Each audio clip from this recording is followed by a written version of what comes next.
All right, my dudes.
All right, we have a real, authentic Trumple, I think.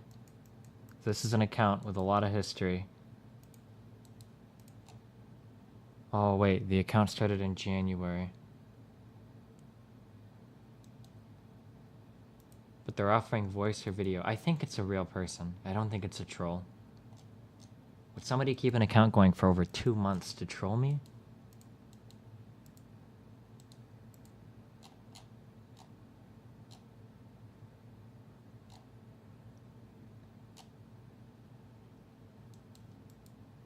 Over 500 likes, over 200 tweets, follows 134 people. No way, right?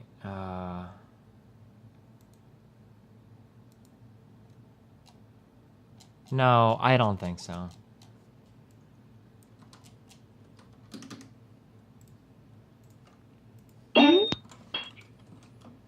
Whoa, hello? Hello. How's it going, buddy? Good. How you doing? I'm doing great. So, to get things started, you're a real, authentic, bona fide Trump supporter, I'm assuming, right? I didn't vote for him, but I support him now, and I'm optimistic about his presidency. I'm definitely not a hater. Let's put it that way. Gotcha. Okay, so I think initially we had some disagreements over college-educated people voting predominantly Democrat. Sure.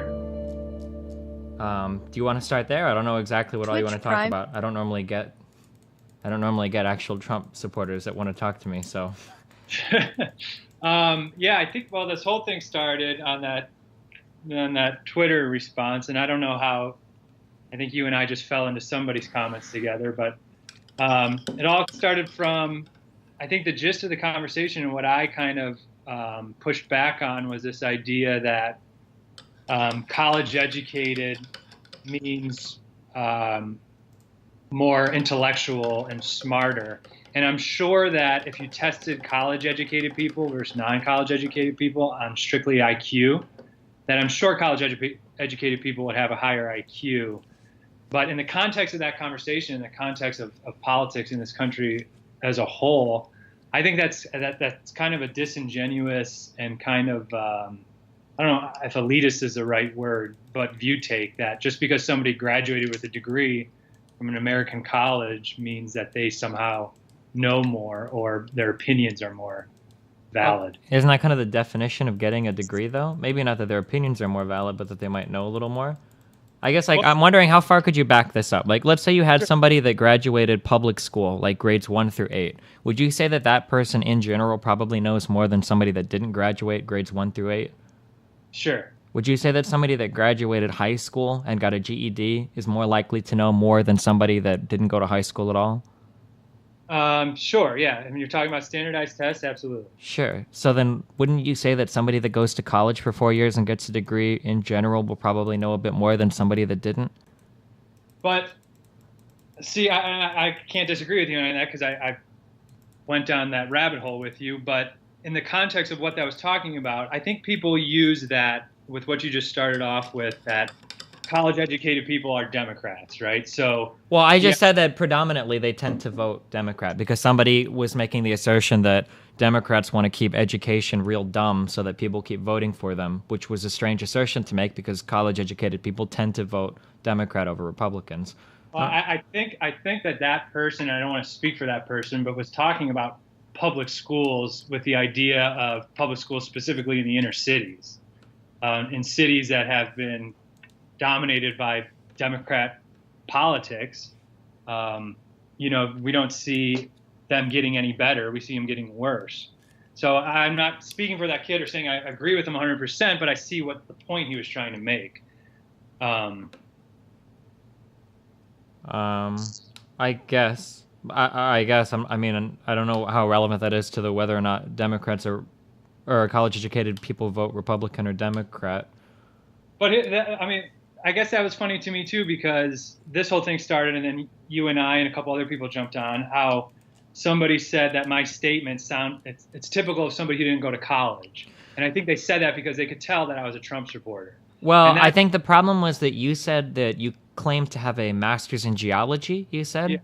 Yep. So it's strange to me that somebody that's gone through that much education would make the claim that there's a decent chance that any random person with no college background is going to be about as intelligent as any random person with a college background, when that's probably a factually incorrect statement.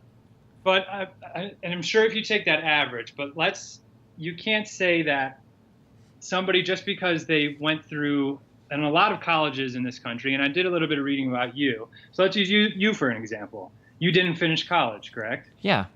But you seem very educated, well-balanced person who thinks through their ideas. How do you learn? How do you get your opinions? How do you learn about things? When we're talking about things like this, we're talking about averages. Based on where I'm at in my life today, I would say that I'm not trying to toot my own horn, but I would say that I am a far outlier. I don't think that the standard is drop out of college and make 6 figures streaming video games on the internet. I don't think that that's the norm. But I think, okay, here's where I think we disagree. I think the idea now, especially in 2017, I finished undergrad in 2009 and then graduate school in 2011.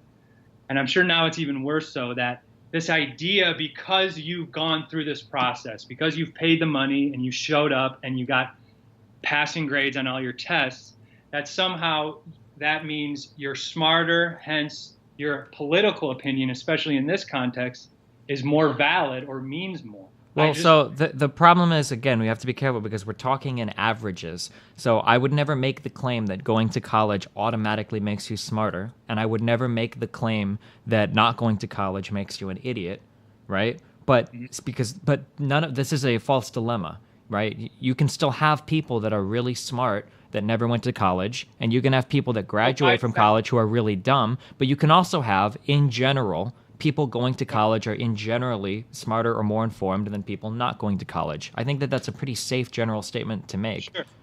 Sure, but in the context of this political discussion, that's not how, even though I'm not saying you used it this way, but if you look at that Twitter feed that you and I were on and look at Twitter in general, that is used to say Democrats went to college, therefore Democrats' opinions are more valid when it comes to this. I mean, I guess like that's an extrapolation. I don't think I was trying to make that argument. I might make that argument though, but I mean that's an extrapolation that in some forms and policies can kind of be supported. Not to defend every Democratic position, but there are a decent number of Republican positions that are untenable with any level of education. For instance, the stance on something basic like I don't know if you're religious or not, but a really basic thing like evolution, right? this is something that I feel like it would be very difficult to find an educated person that would want to argue that we should teach creationism in schools, right? That seems like something that you would have to be uneducated to try to defend that argument, right? So then let's stay in the realm of statistics and extrapolate on that. Then would somebody who's simply just religious, not saying they want to teach creationism, they're really smart, can they also be religious? Yeah, sure. But doesn't that go against your thing? How can you think that Jesus is the Son of God if you're educated? Well, I mean, religion comes in all sorts of different flavors. There are people that are, religious but are far less fundamentalist than other people. There are people that believe in evolution as it's written on paper, but it's guided by the hand of God. I mean, there are ways to augment creationism to make it science friendly. Even the Catholic Church does it to some extent with different views. Sure. You could argue that a lot of climate change positions are rooted in ignorance on the Republican side. Taking single pieces of data about a very complicated system and then trying to say, well, look, this is all bogus. I agree with you there, but I think something especially like that is not so much your opinions dictated by your education level, but of what side of the political fence you fall on. Yeah, but unfortunately, I don't think these sides are equal right now. I don't think that there are very many educated people that defend the position of climate change is just a total hoax from China. Right? Whereas you can find an overwhelming amount of support for that idea on the Republican side. Sure. And then to take an example, let's say I don't know John McCain's, just to use an example, certain position. If he was to say climate change is bullshit, it's made up by China, I would be like, okay, John McCain's probably not stupid. He probably actually sees it, but because he's a Republican trying to get reelected, he's going to say that. But I guess that speaks onto the Republican base. Yeah, that speaks to the base, yeah. Sure. I just thought it was funny how nobody believed that and I don't even know if you still believe, and we can, I guess, sort this out later, but that because I supported Trump, that it was unbelievable that I had gone through graduate school. Oh, no, I don't think that wasn't the unbelievable part. It was the assertion that an average college-educated person will be about as intelligent as the average uneducated person. See, I see what you're saying, but I still don't want to give that to you because I bring up examples and you'll call them anecdotes, and I understand that. But if we're talking about what's statistics, statistics is hundreds or thousands or millions of individual data points analyzed together. Well, let's just pick a few of those individual data points.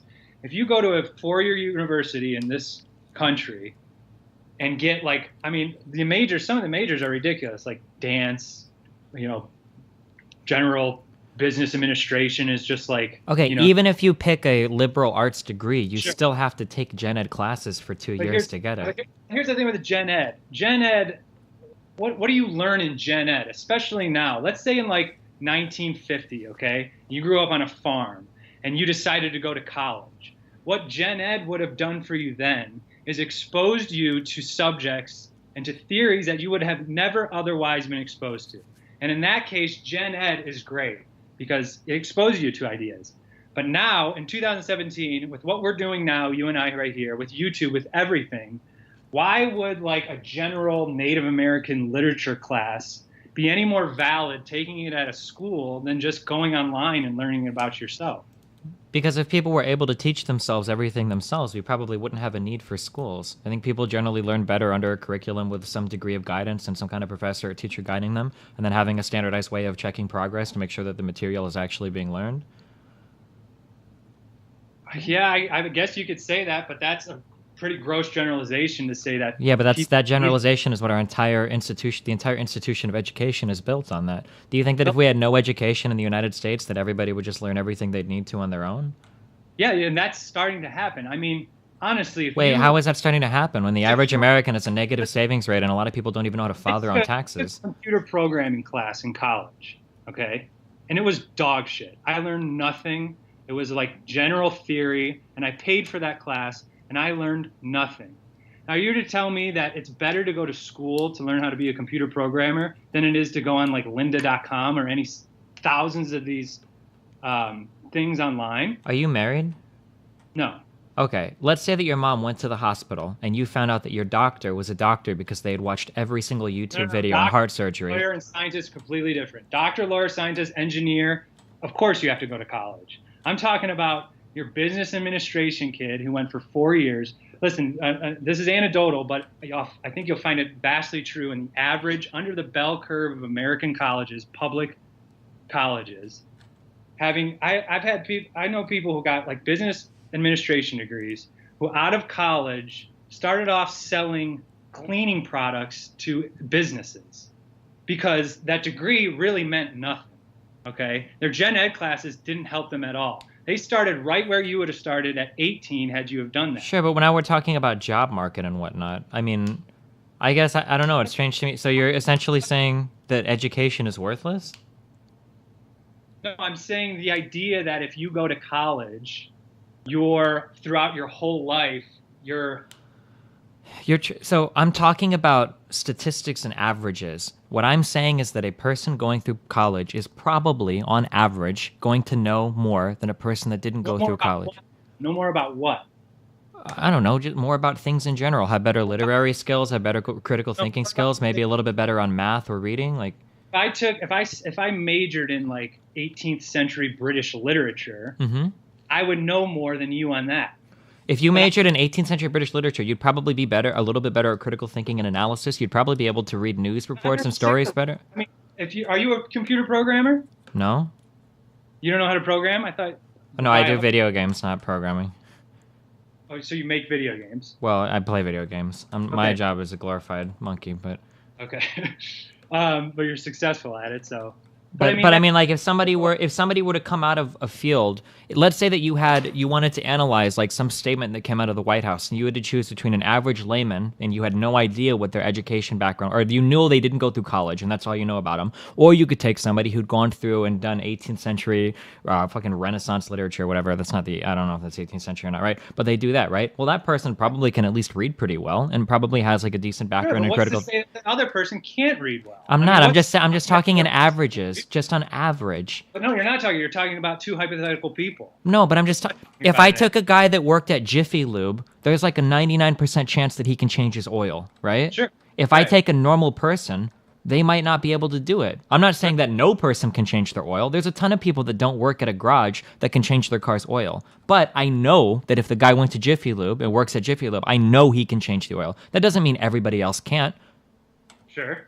So same thing. So just because I'm saying that the layman doesn't have a degree doesn't mean he's 100% certified idiot. But I know for a fact that somebody that's got a 4-year degree has accomplished at least that. That's somebody that can show up for 4 or 5 years, go to school every day, complete their homework, take exams, do tests, read, and do math at a decent level, and pass out of college. Like that says something. Now it doesn't say this person's a genius, but it says something, you know. It says something that they can just continue with what they did in high school. You're right. Just show up. That's what most of college is. Showing up, going, I get it, studying. Yeah, but that's what most of life is. You just described like 90% of jobs is showing up to your job, doing the work, and going home. Would you rather have, let's say, here's an example. Let's say we're talking about something in economics.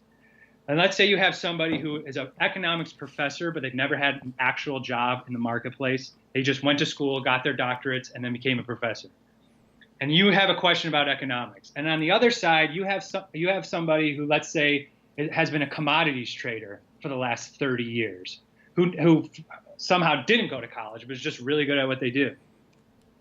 Whose opinion would you take? That depends on what you want to know. And so this context of our conversation is whose opinions politically are more valid. Okay, but this is my problem is you're citing these exceptional examples, which is so intellectually dishonest. Again, this would be like some guy says, I want to grow up and I want to be a computer programmer. I'm in high school. I'm going to go to college. I'm going to work on projects. I'm going to get my comp sci degree and I'm going to do that. Right. And then someone else says, dude, Bill Gates dropped out of high school. Everybody should drop out of high school because everybody can be Bill Gates. Like that's an absurd statement to make. No, not even Bill Gates. Why would you, let's stick with computer programming.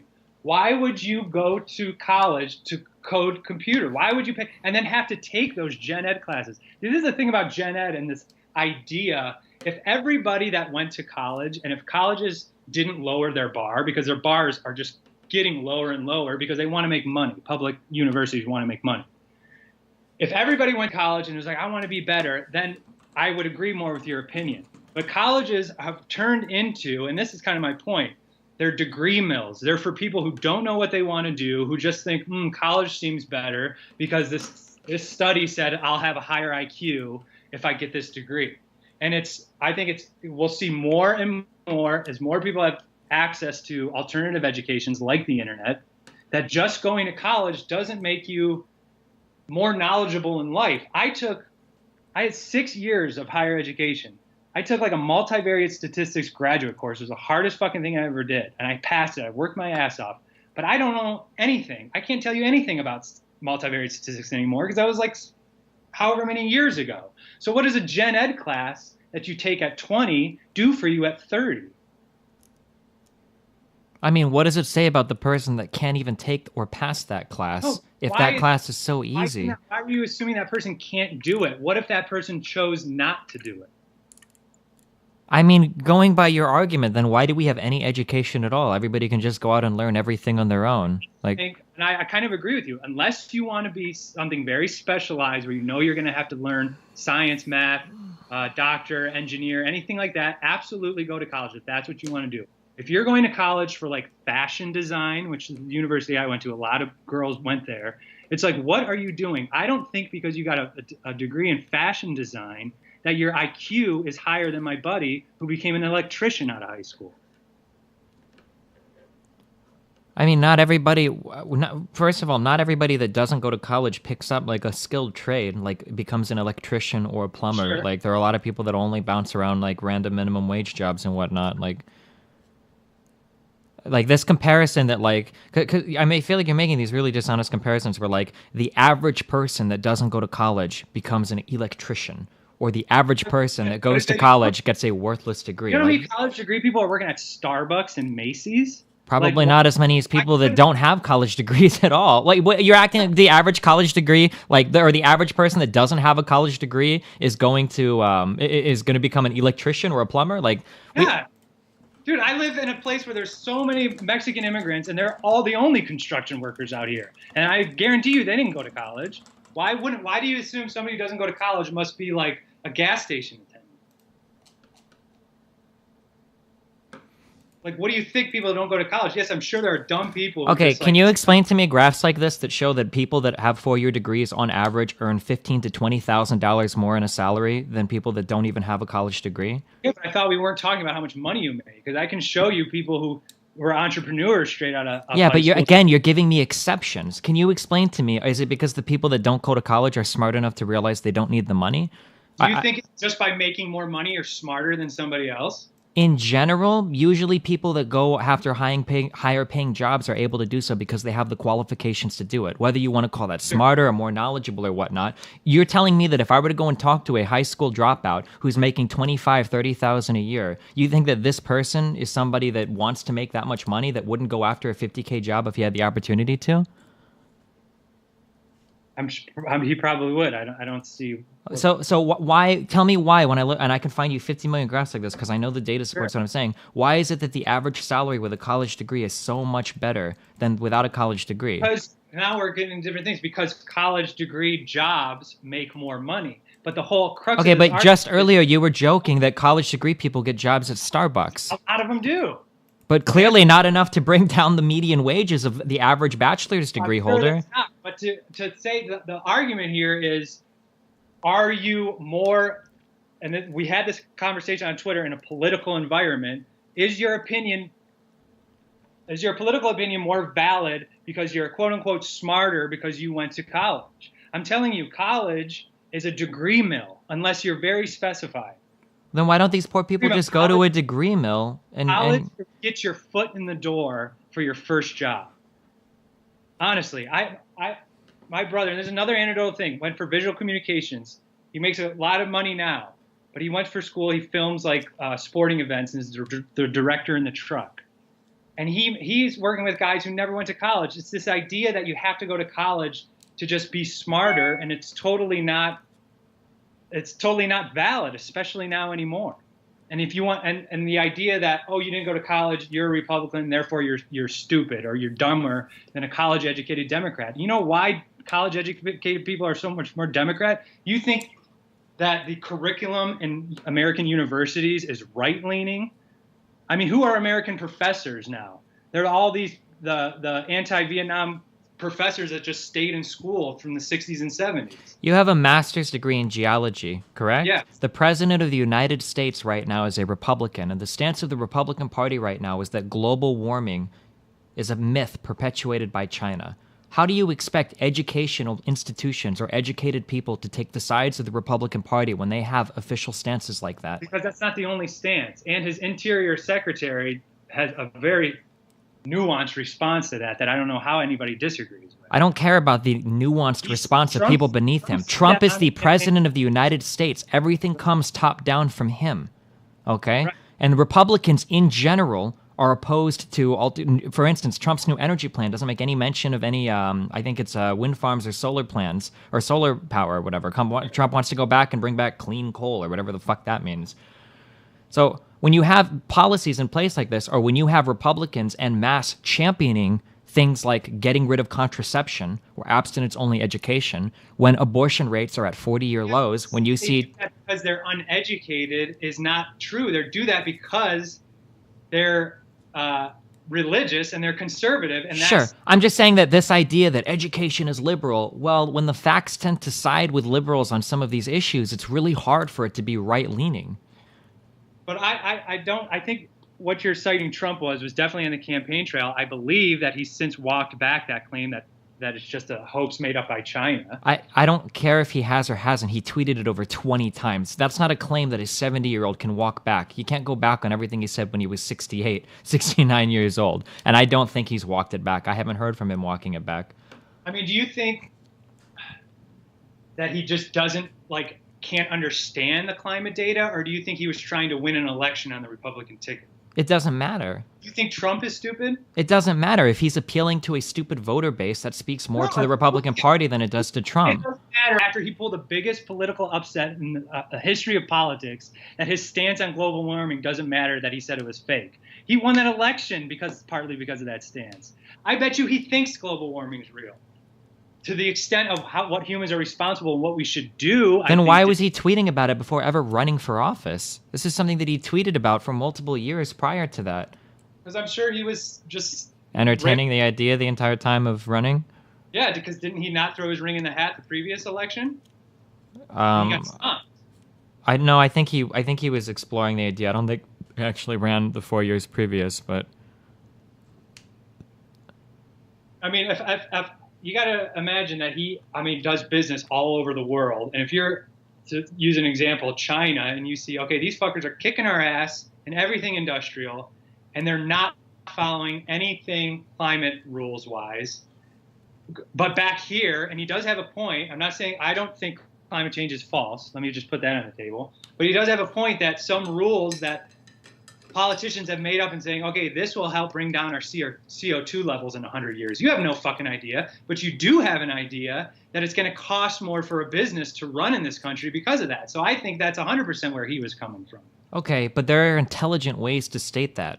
Like when you talk about things like, I think there was like the Kyoto Protocol, there are different conferences on global warming in the past. The problem with a lot of these conferences is that they exempt developing nations from a lot of these same kind of climate policing things, like India and China, which does give them an unfair competitive edge. That's an argument that a reasonable, educated, intelligent person can make that everybody should be able to understand. I think that it's bullshit that China is able to outcompete with us in these different fields because they don't have to follow the same stringent climate policies that we do. That's a fine argument. I would support that argument. I actually think that argument is wholeheartedly true, environmental issues aside. But I would never try to back that argument up by saying that climate change is a fucking hoax and then saying that we need to destroy the EPA and fuck the planet and we'll just jump behind. Because Trump's plan, you've never heard Trump on the campaign trail talking about bringing down more environmental controls on China or India. That's never what Trump is talking about. What Trump has talked about is eliminating or defunding the EPA.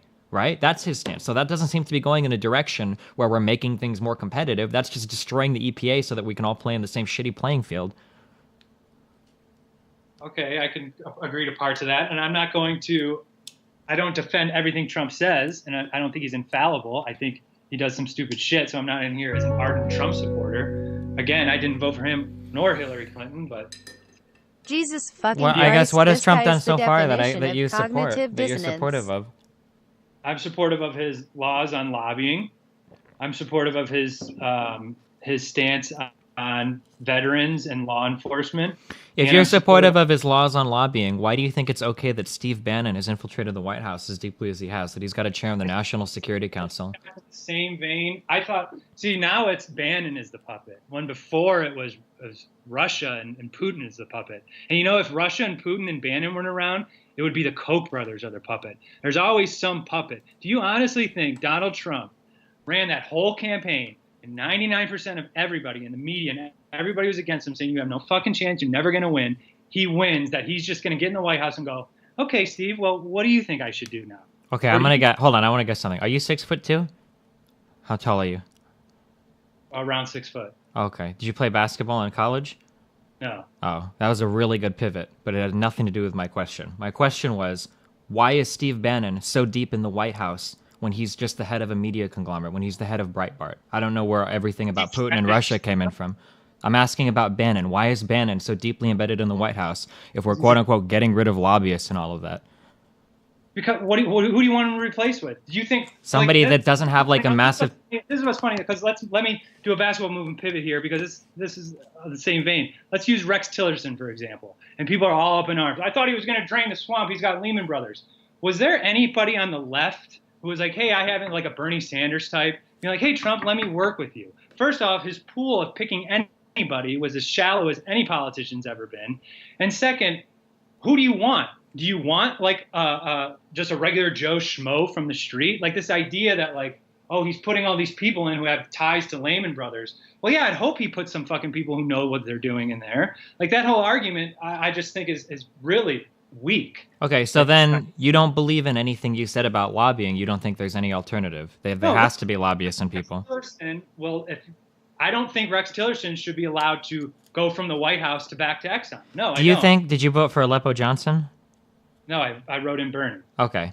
If Bernie Sanders or Aleppo Johnson or Jill Stein were president, do you think that their picks for Secretary of State would be like ex-CEO of ExxonMobil? Do you think that would be their pick? Or do you think they would find somebody that's not quite as deeply embedded into like corporate money and whatnot as that person? Why is like choosing a Rex Tillerson bad? He ran one of the biggest corporations in the history of America, one of the biggest money-making corporations in the history of this country's ever seen. And it's bad that he's our What does running a big business have to do with being Secretary of State, first off? He's done business all over the world. And that's what makes a Secretary of State, is somebody that's done business everywhere?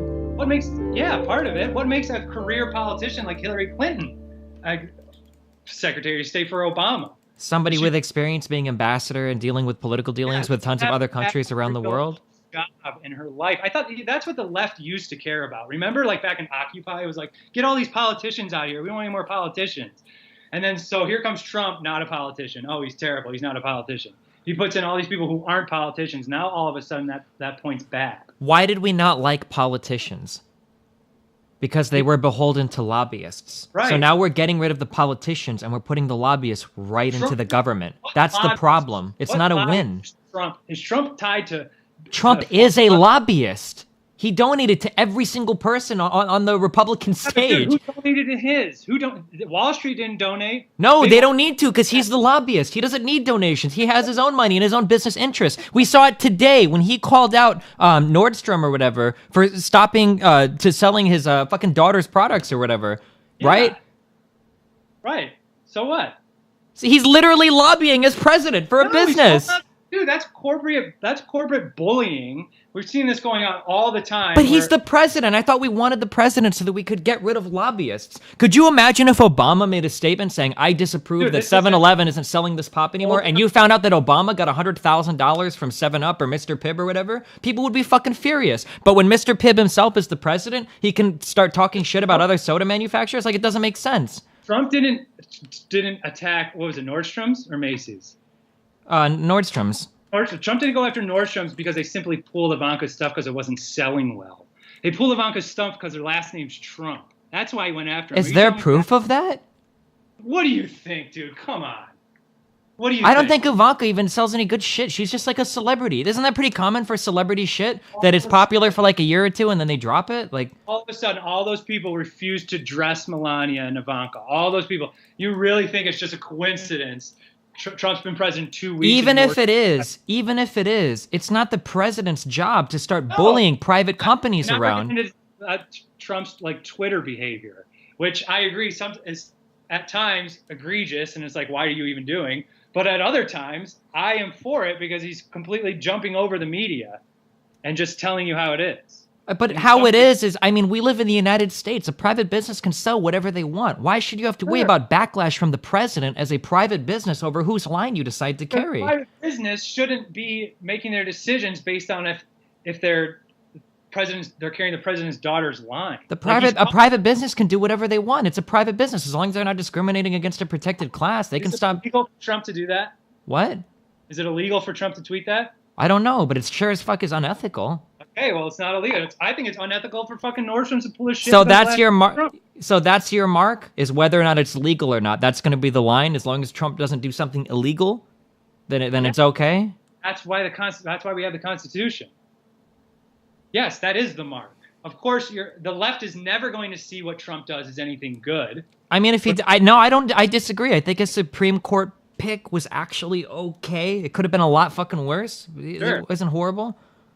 Sure. But a lot of the other shit that he's done has been like beyond description of just. Let me throw you a. What if like Ted Cruz had won the presidency? There would still be people. The Women's March probably still would have happened, right? They're just not. People just aren't happy with conservative. Okay, you're giving all sorts of like these crazy false equivalencies and these like the women's march. Dog, Trump is literally on record saying that like I'll fuck any woman I want because I'm fucking famous. You want to get into that? I'll get into that with you. That was shit talking with a dude 12 years ago, and he said it was locker room talk, and all those athletes are like, well, we don't talk like that in the locker room. Bull fucking shit. I played 7th grade football. We talk like that in the locker room. 7th grade footballers aren't running for president. But dude, you know what's funny is that argument is like, oh, he can't say that because you can't say that against women. If that was true, 90% of the rap songs that are popular in the United States, people would be up in arms about. But rappers aren't running for president. But here's the thing. But okay, so is it okay for me, because I'm not running for president, to go up to a girl and say, hey, can I grab you by the pussy? Do you think that's okay for me? No, it's not. But the standards are a little different. It doesn't make it okay. But like if you're an entertainer and you're private and you want to do some shit like that, then that's on you. Why is that okay? I'm not saying that it's okay. But that's the hypocritical thing, and that's what. When I was in college, I was a liberal. And that's the thing that's really been turning me off. It's hypocritical. If you're going to say this guy can't say grab him by the pussy because it's wrong to say grab him by the pussy, then these people can't be calling women bitches and hoes and half the shit that we let other people get away with. If you're up in arms because you can't disrespect women like that, you should be doing fucking a protest every other day about things that have nothing to do with politics. I don't agree with this idea that just because you can watch a movie or listen to a rapper say a certain thing, that means that it's suddenly okay for the president of the United States to do it. You're trying. 12 years ago, dude. He wasn't the president. 12 years ago, he was like 58 years old. It's not like he said this when he was a teenager. Famous rich guys. What do you think their conversations are about? I don't know, but it looks really bad when women have been protesting for fair treatment under the law and for equal rights, and guys are constantly saying, dude, shut the fuck up. Women have it fine. There is no double standard. Stop being a bitch. Calm the fuck down. And then you get a president of the United States who's literally on record in his late 50s saying, I'd just like to grab him by the pussy, you know? That sounds kind of bad, you know? A guy in a bus where nobody was around. He was mic'd, dog. He was mic'd when he said it. What's funny about that is people were like, now think about it, the children have heard our president say that. If you didn't fucking leak that tape, or if somebody didn't leak that tape and Washington Post didn't try to bring down his presidential run with that, no children would have ever heard him say that. It's not about what he said, it's about what he thinks, and it's about the fact that that idea can trickle down. Dude, people aren't like abusing women now all of a sudden because Trump is in office. It's like not. It doesn't have to be like a direct abuse. Like it This could just guy be would like get a the general like thought or a general trend in thought or general feeling amongst a population of people. Much the same way that people can still experience racism or sexism without somebody literally lynching them or killing them for being a black or being a woman. Women have been more detrimentally affected by what Donald Trump said 12 years ago, or by like rap culture and how they treat women. What do you think has been more detrimental in this country towards attitudes? Why does it have to be a dilemma between one or the other? It can be both. Nobody's saying anything about if people were out. But that's not true. People talk about rap culture and shit all the fucking time. It's just it's not as I mean, we can search for blogs of people that criticize different lyrics from different rappers. Look at all the hate that fucking Chris Brown gets for beating the shit out of fucking Rihanna or whatever. Like, there's tons of people that have problems with shit like that, but it's not as popular. And I mean, apparently, women all around the world, across all 7 continents, disagree with you because they all felt like it was decent enough to march against during that Women's March. I mean, I feel like there's probably something going on here, right? Yeah, there is something going on. And what Trump, whether you like him or not, what he's done is, for the first time in my lifetime, made people actually actively engaged in their politics. So whether you hate him or like him, the fact that everybody's paying attention now to what the president's done is a net benefit. If you were to elect somebody and they were to walk around raping everybody in the White House, that would probably cause people to pay attention too, but that doesn't speak to the merits of the person doing it. That's a big jump, but okay. Well, your argument is that, well, at least people are paying attention now, so he can do abhorrent shit and it's okay because people are... What has he done? Like, this idea that, like, he's tearing down this country and we're going to be, like, nuclear war. Like, it's the whole left is Chicken Little.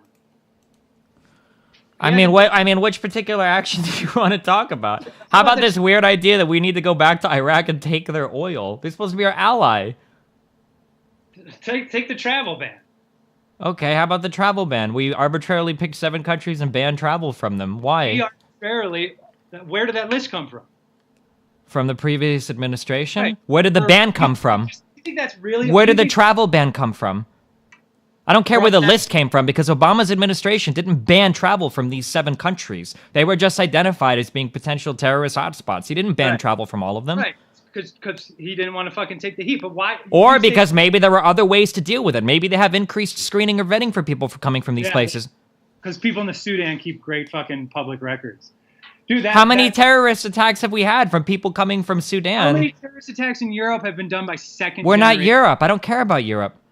Why aren't we Europe? Just because our ocean's separate. We're not Europe yet. Dude, is the ocean going away anytime soon?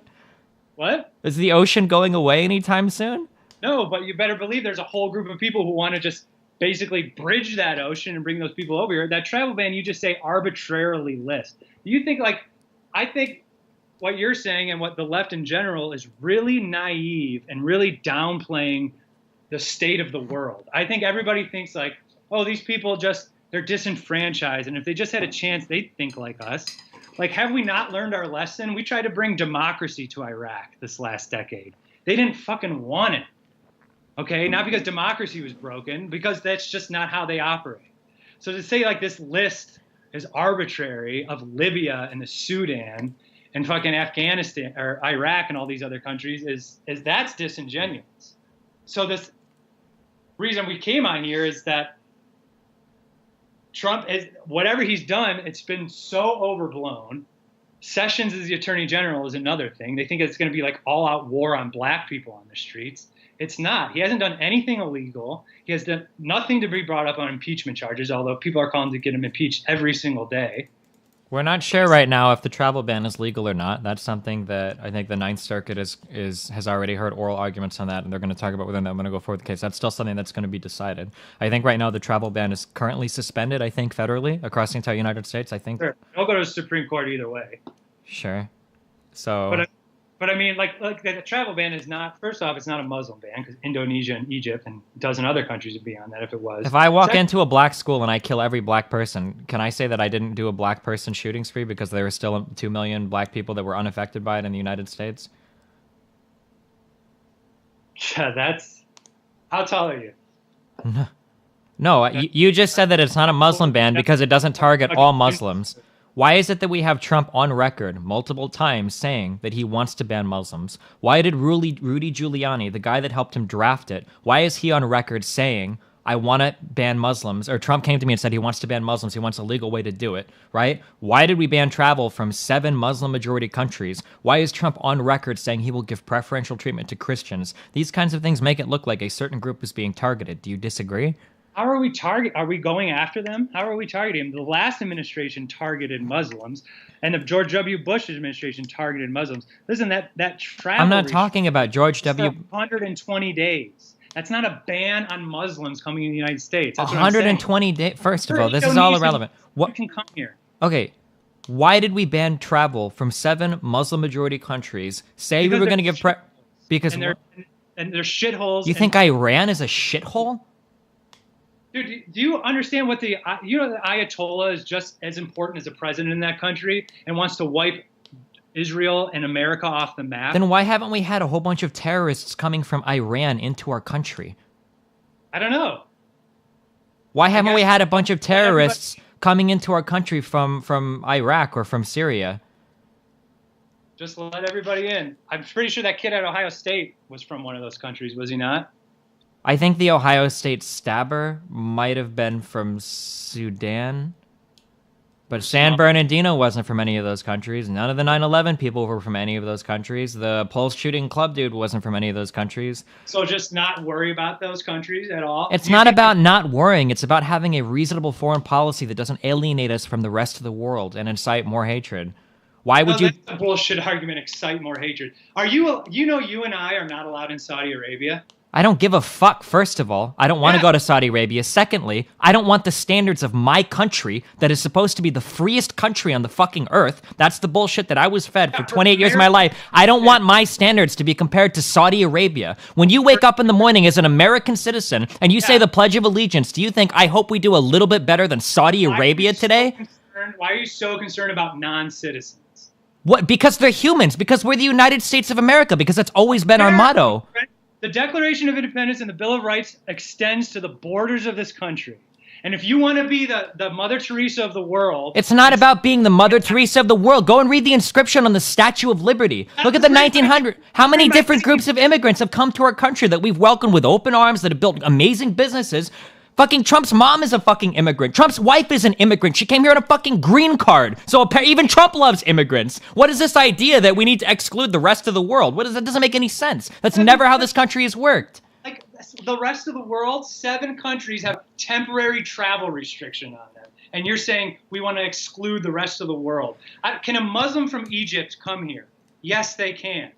Why would we restrict travel from 7 countries when we're trying to build bridges with the rest of the world? There's a brand new administration, and these countries, throughout different administrations, have said these countries are dangerous countries. But we haven't had... There is tons of... Saudi Arabia is a dangerous country. Why are people from Saudi Arabia allowed to travel here? Because our relationship with this whole country, Saudi Arabia, is fucked. Nobody's died from increased CO2 levels. Do you want to just stop worrying about climate change? First of all, I'm not even sure if that's true in terms of climate change-related deaths. I don't know how many of those are around the world. But, I mean, the problem I have is that it seems like people like you seem to think that, like, Muslims in general represent this great threat to the West, when in reality, there's like 50 million things that are so much more relevant to talk about. I agree with you. I think what we should, before we, like, Starbucks is like, oh, we're going to hire a bunch of refugees. How many homeless veterans that are citizens and have done something for this country could use services like that? I don't know. It sucks that the VA is having trouble hiring doctors right now because Trump just made a massive across-the-board federal freeze on new hires for... Yeah, that wasn't the VA's problem. I mean, some people have complained about it now from the VA, but... Trump is the only person in a long time that actually... Don't you think that he's actually going to try to do something with that? I don't think Trump is in here to make money. I don't think Trump's in here because he's a puppet of Putin. I honestly think he wants to make... Oh, yeah, and Starbucks already has a program to hire vets anyway. If Trump cared so much about the soldiers, why is he talking about sending people back into Iraq? Because he wants to counter-fight ISIS. ISIS isn't in Iraq. They're almost completely kicked out. ISIS is dead, dog. ISIS is a nobody now on the world stage. They haven't been for, like, the past year. Okay, I don't think that is going to hold up. If it's not ISIS, it's going to be somebody else. So we're just perpetually stuck against the elusive, invisible boogeyman. There's always going to be some terrorism somewhere. Isn't this like 1984? We're always at war with Eurasia or some other random at any point in time. Like, yeah, and I think we should get the fuck out of the Middle East and generally leave them alone. how does that align with Trump's view of going back and taking all of Iraq's oil? Okay, that Iraq's oil thing again was on the campaign trail. You have to separate those two. I'm pretty sure. Okay, so everything that he said when he was campaigning, I have to ignore. Not ignore, but don't say it like it's actually happening in the world right now. Okay. I mean, right? I mean, have we not learned anything from politicians over the last decades that what they say in the campaign trail? I thought the whole point about Trump was that he wasn't a politician, was that he was draining the swamp and that he was being really honest. Dude, he is doing some of those things, and he's doing so far doing things that he's campaigned on. Okay, so then I think it's fair to say he's going to send troops to Iraq to take back the oil, because he is doing some things, right? Maybe he will, but I think that's stupid. Again, I won't defend, if that's the reason he goes back into Iraq, I will not be somebody who defends that reason. Why would you defend a travel ban that hurts our relationship with 7 other countries across the world when we're supposed to be strength? You and I are not in the national intelligence community. Here, it harks back to, I think a lot of people... Dog, Trump gets his national intelligence briefings from Fox News when he goes up to his room at night. Man, come on, you don't actually believe That's what multiple reports have said, and all of his tweets that come after the O'Reilly factor all reference stats from the show. You don't think that like General Mattis has like an opinion that's probably more valid than most people in this country, and he doesn't have Trump's ear? I don't know. The previous administration didn't seem keen to ban any of these countries, and they'd even identified them. So why does Trump's administration think it's a good idea to do so? He didn't put forth any of those arguments. The only arguments that he's put forth are imaginary terror attacks that hadn't happened, and one real terror attack that did happen that he stopped talking about when they found out the shooter was white. Iraqi refugees? What? Didn't the Obama administration restrict Iraqi refugees for 6 months? It's not even close to comparable. Why? 1, it was passed as legislation through Congress. 2, it was in regards to a very specific terror plot that was foiled by people specifically coming as refugees from Iraq. 3, it wasn't a total ban. It was only an increased vetting process from people coming from those countries. 4, it didn't impact people with green cards or visas already. Green card people are fine now. They got detained for like 14 hours. Dude, that was 100 Yeah, now people. because there is a massive... It's because the rule, because it was ruled. First of all, these are just people that got detained. It doesn't talk about all the people that were turned back. Okay, that weren't even allowed to travel back.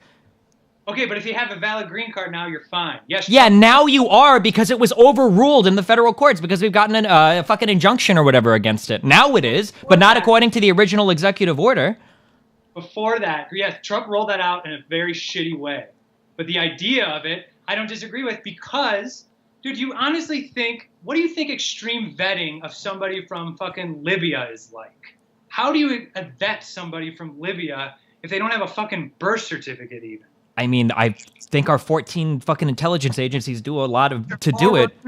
We depend on the UN for all that stuff. First of all the people that are even recommended to the UN, only 1% get referred to the United States. And of those people, only 50% even make it through the process. And that process is like 18 to 24 months long. What's the worst that can happen by restricting travel for 120 days for those countries? It makes us look bad domestically to Muslims that are already here. It makes us look bad around the world. It's potential propaganda fodder for people that say that we hate Muslims because it's a strong argument in favor of it. It weakens our relationships with all 7 of those countries that are on the travel ban. And in general, it just seems to further into this idea that America is backing itself into some incredibly frightened corner for no reason. I think it plays negatively in a lot of different ways. The state of Washington is trying to make the argument that there's economic loss suffered. And it's also a big slap in the face to people that we've worked with in Iraq that we promised green cards and whatnot over here in the United States. This is why the CIA came out being against the travel ban, because now those people are all fucked as well.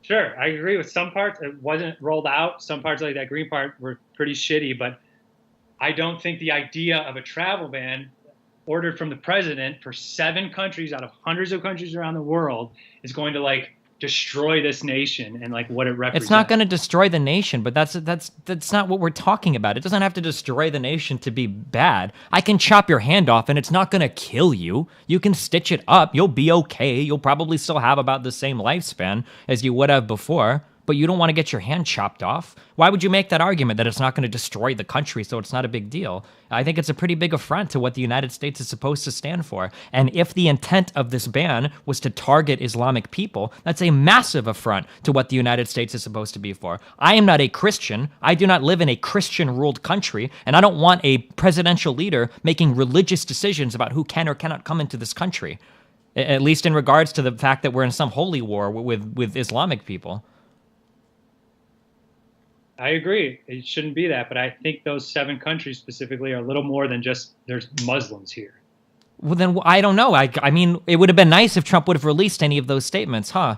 Would have given some inkling for as to why they were banned. Maybe that would give us a little bit more to go on, and maybe they wouldn't be getting trashed in courts around the country as people look to overturn the executive order. I don't think that's going to get overturned when it's all said and done. I think that's well within his powers to do that. I will see what the Ninth Circuit, I guess, thinks about it. I think the Ninth Circuit is going to overturn it. And then it'll go to the Supreme Court, and then I guess we'll see from there. Yeah. But anyway. Even if you argue that it was okay for him to do it, the way that he did it was mind-blowingly fucking horrible. Yeah, it was stupid. It was stupid. He has smart people around him. He should have consulted. Well, he doesn't have any smart people around him. He's got random businessmen. He's got a guy that was the head of Breitbart Media. Like, I don't know if any of these people around him are capable of giving him the advice that he needs. And the fact that he spends so much of his time watching TV, like, I'm not actually sure. I think he has plenty of smart people around him. That idea that he, like, when he first got elected, people were like, turns out Trump doesn't know he needs to hire a bunch of people for his cabinet. Like, really? He doesn't know that? Who the fuck believes that? If he's got so many smart people around him, then why was this executive order such a disaster? So much so that the previous attorney general martyred herself for it. And that the rollout was so haphazardly done, and that people all across the country were protesting, and people all across the country that were even working were confused. The Department of Homeland Security didn't know how to treat it initially. They had to put out a statement that night saying, well, by the way, guys, just so you know, we really are supporting this. Like, why if he's got so many knowledgeable people around him, why was it such a clusterfuck getting this executive order out? A pretty massive one at that. I don't know why he did it that way.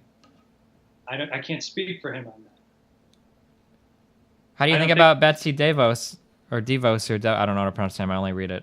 I admittedly don't know too much about her. I don't like where she comes from, and that she's like a billionaire and just seemed to have bought her way into this position.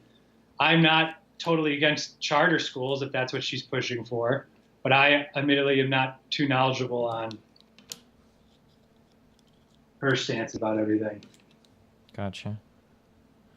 What do you feel? I don't know. I haven't heard anything good about her. She seems crazy. She doesn't seem to know much about public education at all. She couldn't answer any questions well. A lot of her money comes from, I think she married into the Amway business. Yeah, they're like billionaires or some shit. Yeah. So yeah, I don't think Trump is going to be like, I don't think he's the greatest president ever. What about this fascination over the inauguration crowds? Why did he draw this on so much? Yeah, but I think that is because really, and you have to admit that the media, mainstream media, shits on him constantly. And he is pushing up against that. Whether you say that is what the president should do or should not do is a different argument. But I actually wished Obama would have done this with places like Fox News. Would just come out and be like, no, that's not true. The inauguration crowd size is a little, I don't know, juvenile or insignificant. But yeah, but Trump is the one that made this into like a presidential, like international deal. Yeah, it's not like he just came out and said, look at my inauguration crowd. It was everything was, look at Trump's inauguration crowd. Look at it compared to Obama's, and nobody wants to go. And there was like one video posted, and then Trump went crazy. He even spent time talking to reporters that went to the White House like the day after. And when Spicer came out to give his statement, the first thing that he did was spend 5 minutes talking about the size of the crowd. Doesn't this seem incredibly juvenile? Like insanely just... Sure, some of it does, but I mean, on the other half of that, and it wasn't just one video. It was every fucking blog, leftist blog that's against Trump on Inauguration Day was picking up on it. And he said back, and I don't know, I wasn't in D.C., so I don't know what the real crowd size. Trump could be right. And if he was right, if they were disingenuous and somehow falsified that. I'm glad that he said out. I mean, there's videos of it. It wasn't disingenuous. Like, it's pretty well documented. Not to mention that Spicer came out and just flat out lied about some things. Like, why did he lie about he said they needed, like, magnetotrons or whatever, or magnetospheres or something, and, like, that wasn't used. He said that the crowd size was the biggest it had ever been. That's just patently false. Like, you can tell from all the video footage, like, there are time-lapse videos of everything. Like, it's, like, I guess it's kind of shitty to make a big deal about it, but why would you pick this hill to die on? Like, you're gonna go to war defending the size of your inauguration crowd? Like, that just reeks of pettiness. Yeah, I think it was just putting the media on notice is that you're not going to get away with just shitting on him for shitting on him. All this What do you mean? Wait, putting the media on notice for reporting facts? No, not to say that the media is going to get shut down and you're going to get jailed, but you're not going to say, like, Trump didn't know he had to hire a cabinet and then just, like, run with that. Dude, how many stories? I mean, there are still hundreds of appointments that are missing right now that the Trump administration hasn't made. Like, how many stories have been put out since he's been elected where they put it out and everybody tweets it, the Washington Post and all this shit, and then, like, 6 hours later they're like, oh, retraction. So that's what he's going up. How many times has that happened? I think this happened once with, like, somebody talking about the MLK bust missing or whatever. Oh, yeah, there was that and there was more. I can send you something, and same way you sending me something. But that's what he's saying. You're not going to shit on me because no matter what he does, going back to the inauguration, if Bernie gave that speech, if Bernie would have won and given that speech that Trump gave, we would have been like, good for you, Bernie. That's exactly what we... I don't think so, dude. I don't think Bernie would have given another campaign speech, which is kind of what his thing sounded like. Dude, he called out, Trump in that inauguration speech called out past administrations, elites, and the working class being looked down upon. Trump is the definition of an elite. Like, you can't get any more elite than a billionaire in the United States. Yeah, he's rich. They're all rich, right? Fucking Elizabeth Warren is fucking rich, okay? Why do you think it's okay for Trump to tweet that 3 to 5 million illegal immigrants voted in the election? I've never said that was okay, but I also do probably think that's probably very valid that there was probably out of the 11 illegal. Where's the evidence for it? I can't produce the evidence for it. Then why can you make that claim? I didn't make that claim. Well, for Trump, I'm saying, like, Trump, why can Trump make that claim? Why do you think that it's valid for him to make that claim if he has no evidence for that? I don't know. I can't speak to that. You're probably right that you shouldn't tweet out, like, specific numbers. Why is he saying things like calling CNN fake news when he's got literally Mr. Breitbart as part of his administration? Are you saying CNN hasn't been shit? Are you defending CNN right now? In general, yeah, sure. Dude, CNN is trash. And we knew that before Trump ever came around. Do you think CNN is... How do you think... Because they debate questions to fucking Hillary. Yep, that was a problem. She got fired for it. So that invalidates every single thing CNN has ever done so then. Many other things. Did you go to CNN to get your news? Sometimes, sure. I'm glad when he had that press conference, he wouldn't take that question from CNN. I fucking love that. Take questions from everybody else. Because you know why he did that? Because they were the motherfuckers who picked up on that BuzzFeed article about that bullshit. Except they didn't even publish the BuzzFeed article. I don't think Trump even knew what he was talking about. This is the thing on Twitter. Like, you just put a headline and that's the truth.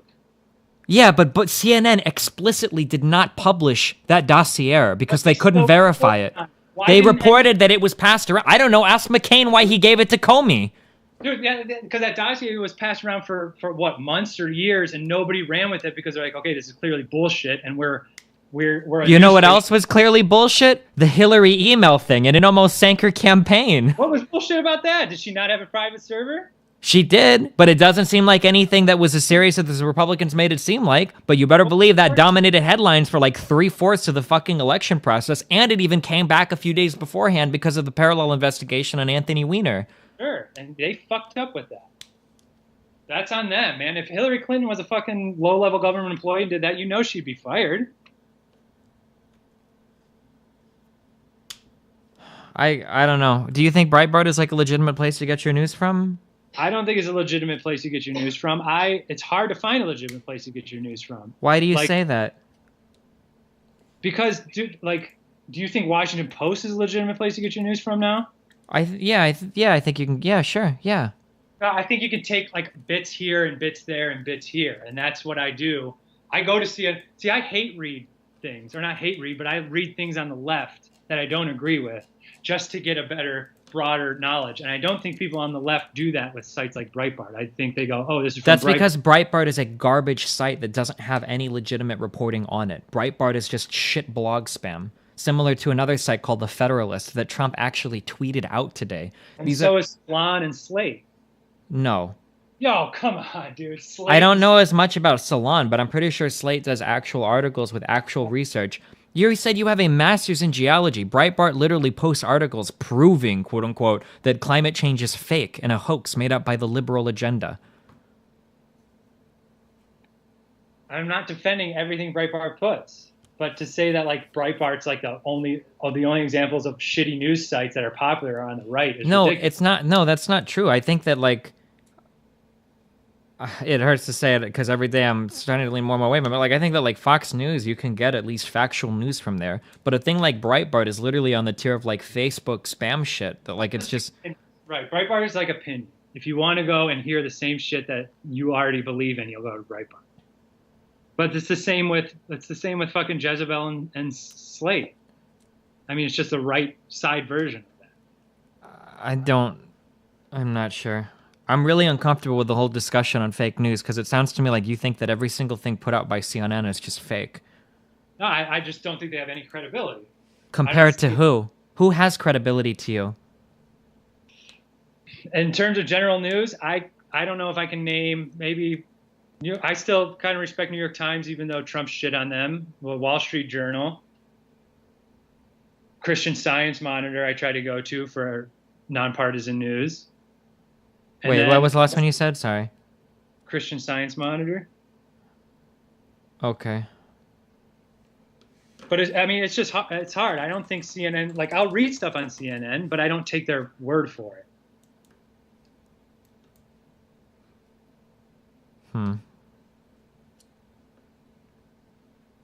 Because I go to CNN, something happens, and I go to CNN. I know what their angle is gonna be on it.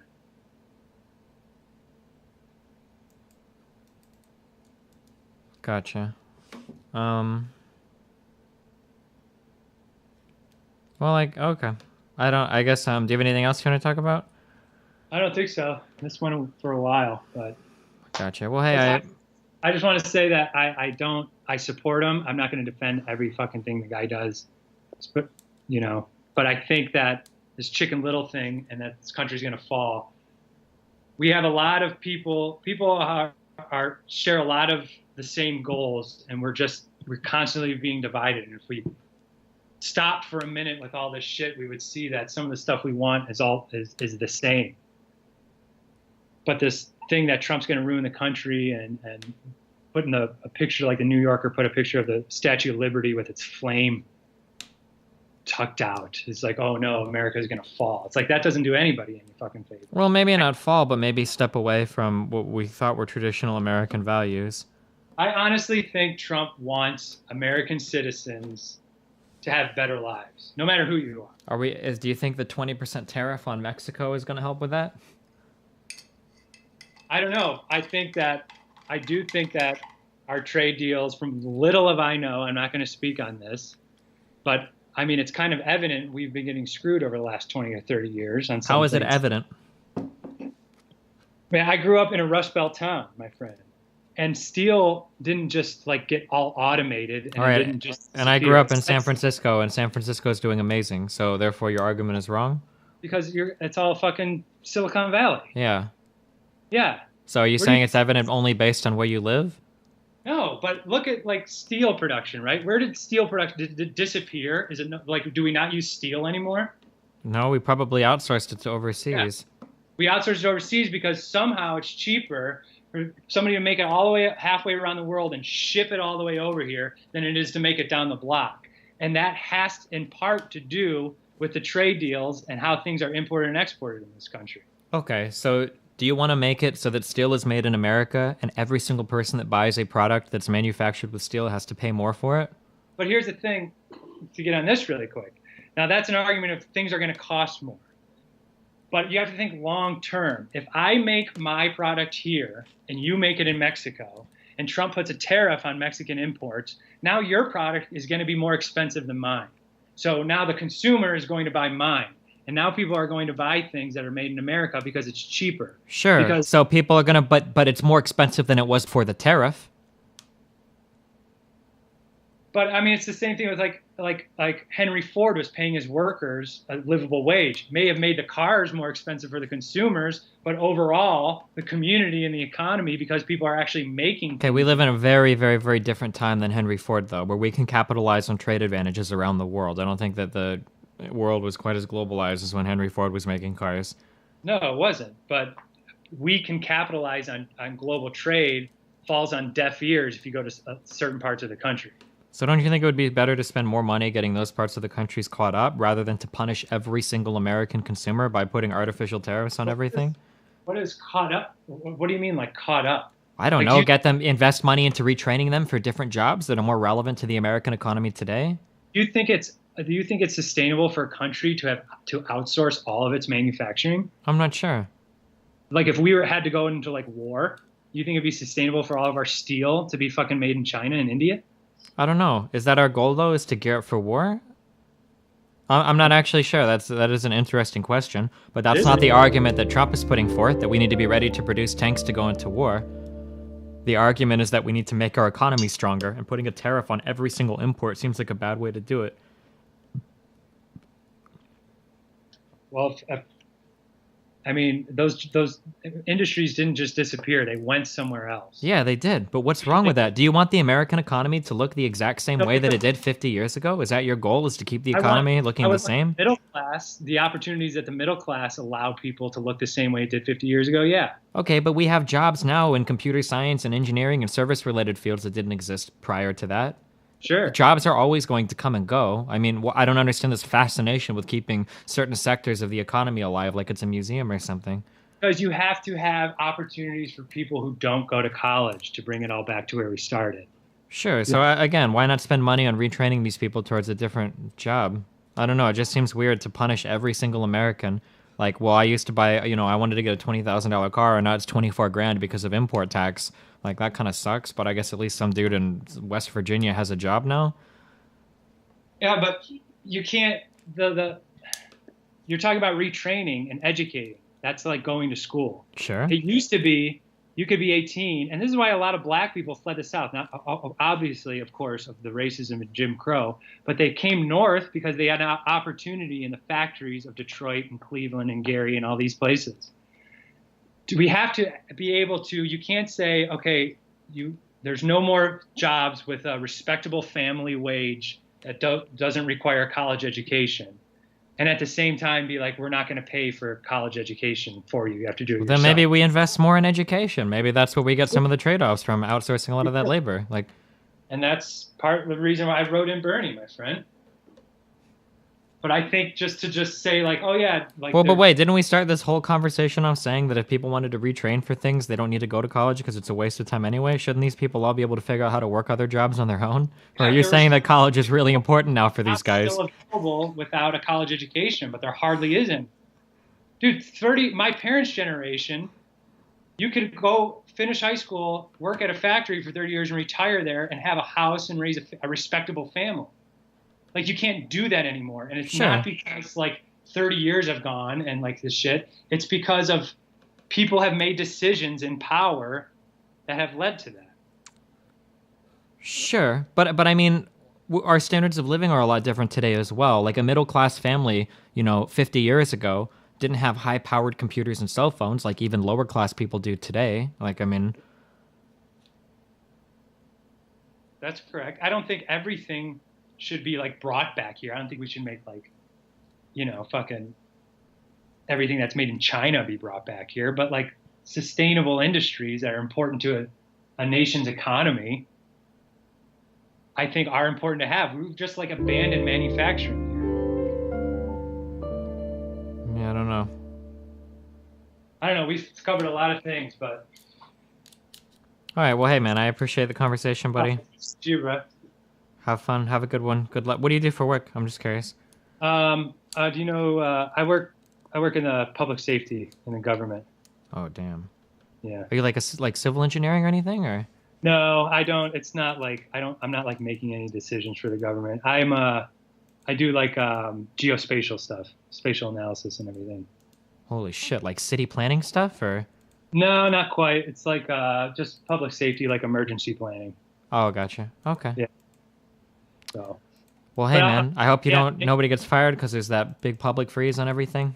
yeah. So, good luck, dude. I appreciate the conversation. A lot of Yeah. people don't want to come on and talk, so I'll see you later, man. Have a good one.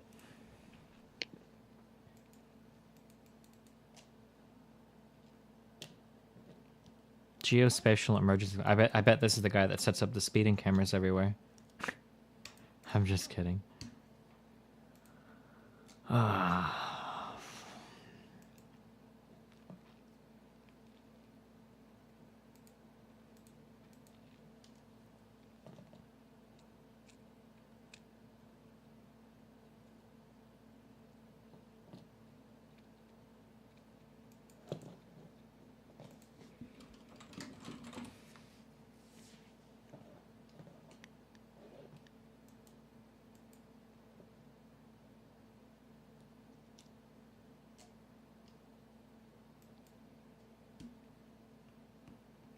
Why is Kyle liking your Twitch chat? Because he's a little cuck fuckboy piece of shit that hasn't answered any of my tax questions on Skype in a long fucking time, Kyle.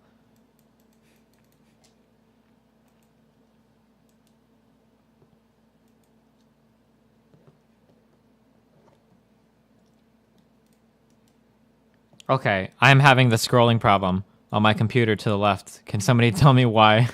I don't know why it's happening. How do I fix the scrolling problem in my chat?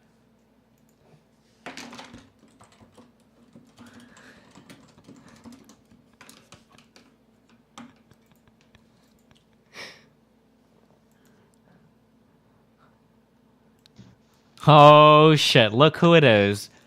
Look at this elusive motherfucker. Literally, oh my Jesus Christ, it's Jason fucking Bourne. Back from the fucking dead. How's life, Kyle? It's doing okay. Doing okay. You know, I was paying my bills and I realized I had this Twitch sub to give away because of Amazon Prime. So Oh hey, shit. there you go. Well, that's awesome, Kyle. Thanks, buddy. Yeah, no problem. Larva Lounge, whatever. The Larva Lounge. Yeah, remember Yeah, that one yeah. game we used to play, You- StarCraft 2? You really need to not. You need to find a better way to get a hold of me than Skype because I'm not going to start Skype every time I start this computer on the off chance that you message me because that's literally the only thing I use this program for. Wait, are you not normally on Skype? No, I don't talk to anyone else. Do you think somebody hacked your shit? Because it always shows you as online, Kyle. Does it? Oh. You know shit. what? It's this other fucking computer. Oh. Because I think this computer, I have two computers next to each other, and I think this computer logs on to, I think it like auto logs on to like the desktop app, not like Oh, the Windows. Yeah. the Windows bullshit. 10 bullshit. Gotcha. Oh, well, that's why I always see online. I just thought you were ignoring me because you were tired of talking to me or something. No, it's just that computer logs onto it, and All right, Kyle, listen, I mailed this to the IRS today. I don't know if I filled it out correctly. oh my god. On my form, on the 2553, under Let part the 1. leap. Hold on, I just have a few questions to make sure I didn't fuck this up. Oh god. So this is where you're. Oh, I haven't done this. I haven't looked at. I think I have about 3 months to do the S Corp election, right? Yeah, you don't Yeah. have to do it. You Okay. have some time after year end. Yeah, okay. My fiscal calendar year starts on, I know that it said it's unusual, but mine does start on January 1st because that's when I filed the business, right? My certificate of organization, everything is for January 1st, right? Yeah, you just everything calendar year is fine. Yeah. Okay. Well, because it says caution, a corporation making the election for its first tax year in existence will usually enter the beginning date of a short tax year that begins on a date other than January 1st. But mine is January 1st because I did everything on the 1st, right? I Yeah, didn't you fuck should be that good. up. Yeah, okay. You should be good. Under the election information, the name and all of that shit, that's like the business itself. That's not my name, right? Yeah, I believe so. okay, Yeah, okay. number, name, yep. Yeah. Okay. So then under section F, the calendar year that's what I Cool. did. Calendar year is January 1st to January 1st, right? That's what calendar year means. January 1st, December 31st, but... Or yeah, oh, whatever. Kill yourself. Okay. What? Um. Okay. go Okay. ahead. Under part 1, I need to put. That's where my information goes, just in the first box, because I'm the sole owner, right? And I would put 100% of the shares and all that, right? see what we got here. Name and address of each shareholder. Yeah. That's me. So Okay. then And that's signature just me. date. Yep. Okay. And then under part 2, I'm only checking that box 1. I'm a new corporation adopting the tax year, and then I don't need to do P, Q, or R or anything after that, right? For the qualified subchapter trust or anything like that, right? Existing corporation retaining tax year in part. I think so. Because I'm a new Existing corporation adopting, right? Yeah. Because you just starting. Okay. Well, there you go. Look at that. See, look at that, Kyle. Yeah, there you go. Easy form. Not that hard. You figured it out. I'm proud of you. Thanks. I try. Oh, okay. I had a general tax question for you. Okay. All right. Go ahead. Do I need to keep track of my expenses as closely, or when I hit the end of the year? Or actually, I don't understand at all how I'm filing taxes at the end of the year. So when I file taxes at the end of the year, the LLC itself or the S corp does not pay any taxes itself. Correct? All right. You will file Form 1065. Well, no, but Form 1120S because you have an LLC that is elected to be taxed as an S corporation. So you will file Form 1120S for your S corporation. Okay. That will report all income and expenses in your corporation.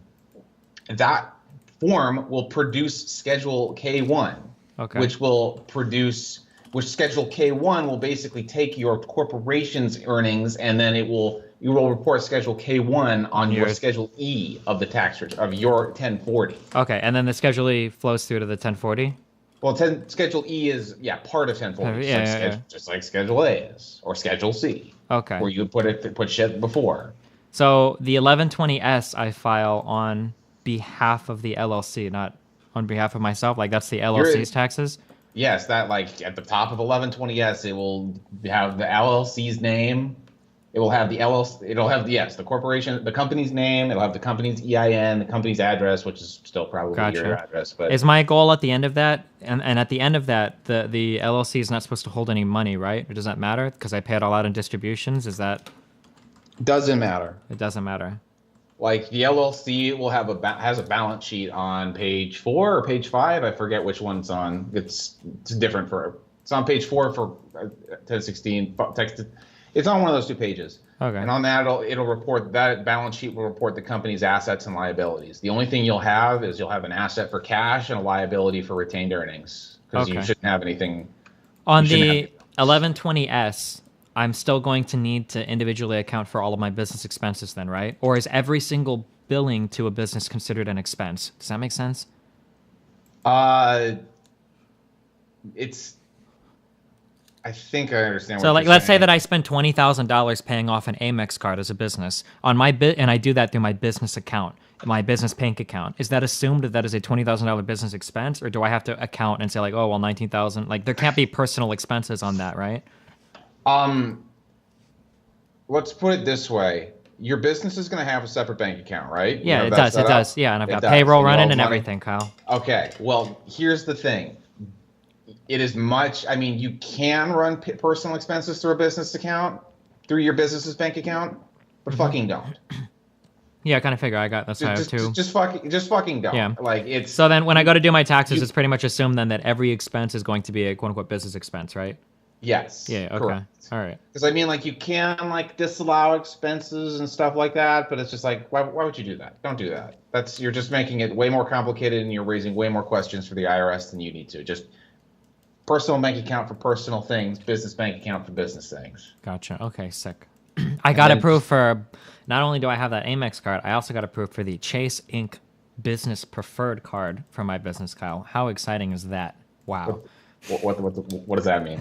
I don't know, but there were like 3 people in chat that I was talking to, and they all said I wouldn't get it, and I fucking got it, Kyle. With my shitty fucking credit score. I fucking got it. How do you have a shitty credit score? Because my credit's still fucked from my carpet cleaning days. Basically, on my carpet, because back when I did the carpet cleaning, I fell behind on everything, and I was financially fucked all over. Gotcha. Well, what happened was for the next 3 years, when I paid everything off, well, almost everything, I did 2 things. One, I didn't rebuild any credit, because I said, fuck credit cards, I'm never doing that shit again, or any kind of loan. So I said no credit at all, but I also let my student loans sit and rot my credit for like 4 years without touching them. Gotcha. My FICO score is a mighty 681, Kyle. I was looking. Where's my FICO score? Do your FICO score. Oh, God. Oh, man. 761. Get wrecked. Fuck you, dude. Get wrecked. Oh, man. I'm building it though. Don't worry, I'll catch up to you in like a year or two. Okay, I'll get up there. I can't imagine my credit score getting higher than this. I mean, I have a credit card with bills, and I just pay them. Sure. I guess I have no debt. I have no idea what goes into a credit score, and I don't. Well, Kyle, that debt to the debt to credit ratio is real important. You got to keep it at 30%, Kyle. Oh man. Also, tell Kyle about your Iowa tax memes.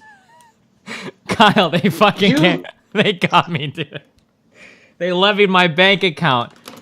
Okay, so a long time ago, Kyle, I fucked up my taxes on Iowa side. Okay. Okay. I fucked up my tax on Iowa side. When you know how you can digitally enter your W-2s?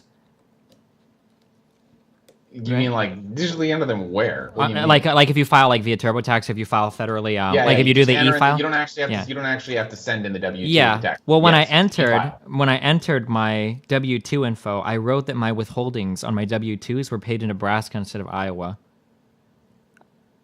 And so what happened was Iowa thinks that I owe them all the money that was paid on my withholdings, and I never amended my Iowa tax return.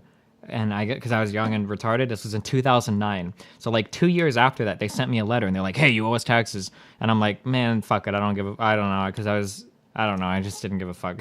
I guess. So you just ignored the fuck so, out of it? Yeah, I kind of ignored it. I was like, I guess if they come after me, like I'll go get my W-2s or whatever. But I thought, for some reason, I thought that after 3 years, I think somebody told me that after 3 years they stopped bothering you or something. I don't know. It's retarded. But I was like, whatever, dude. And then so what happened was every like year or every 2 years, I get this letter from Iowa saying like, "Hey, you owe us like $2,000. Like, fuck you guys. I tried calling them a year and a half ago, and I was like, listen up. I need you guys to send me proof of what I owe you because I paid you this shit in my withholdings. And they're like, "Well, we don't have any proof, but you owe us this money." I'm like, how does it work that way? That's not fair. Like, well, that's how it works. Like, whatever, dude. I figured since it had been like 6 fucking years, maybe they can't cross state lines because it's like a jurisdiction thing. Like Iowa can't come to Nebraska and take my money. But then I got a letter in the mail yesterday that they took the money from my bank account. So now I need to. So now I paid my $86 today. Actually, I mailed out forms to the Social Security Administration to see if I can get physical copies of my W-2s from 2009 because Harrah's or Caesars or whatever doesn't have them anymore because they dumped all that shit. Yeah, you asked me about this like 3 years ago. Yeah, I might have. Yeah, it was like were you like, "Hey Kyle, can they actually come and get my money?" Because it doesn't seem like they could because they hadn't before, I guess. But maybe they just grew the balls now to fucking. Well, you didn't tell me I think everything, but you had told me it's like, "Hey Kyle, how do I get a W-2 that I don't know where it is anymore?" Yeah. And I'm like, you don't lose that shit. Rip.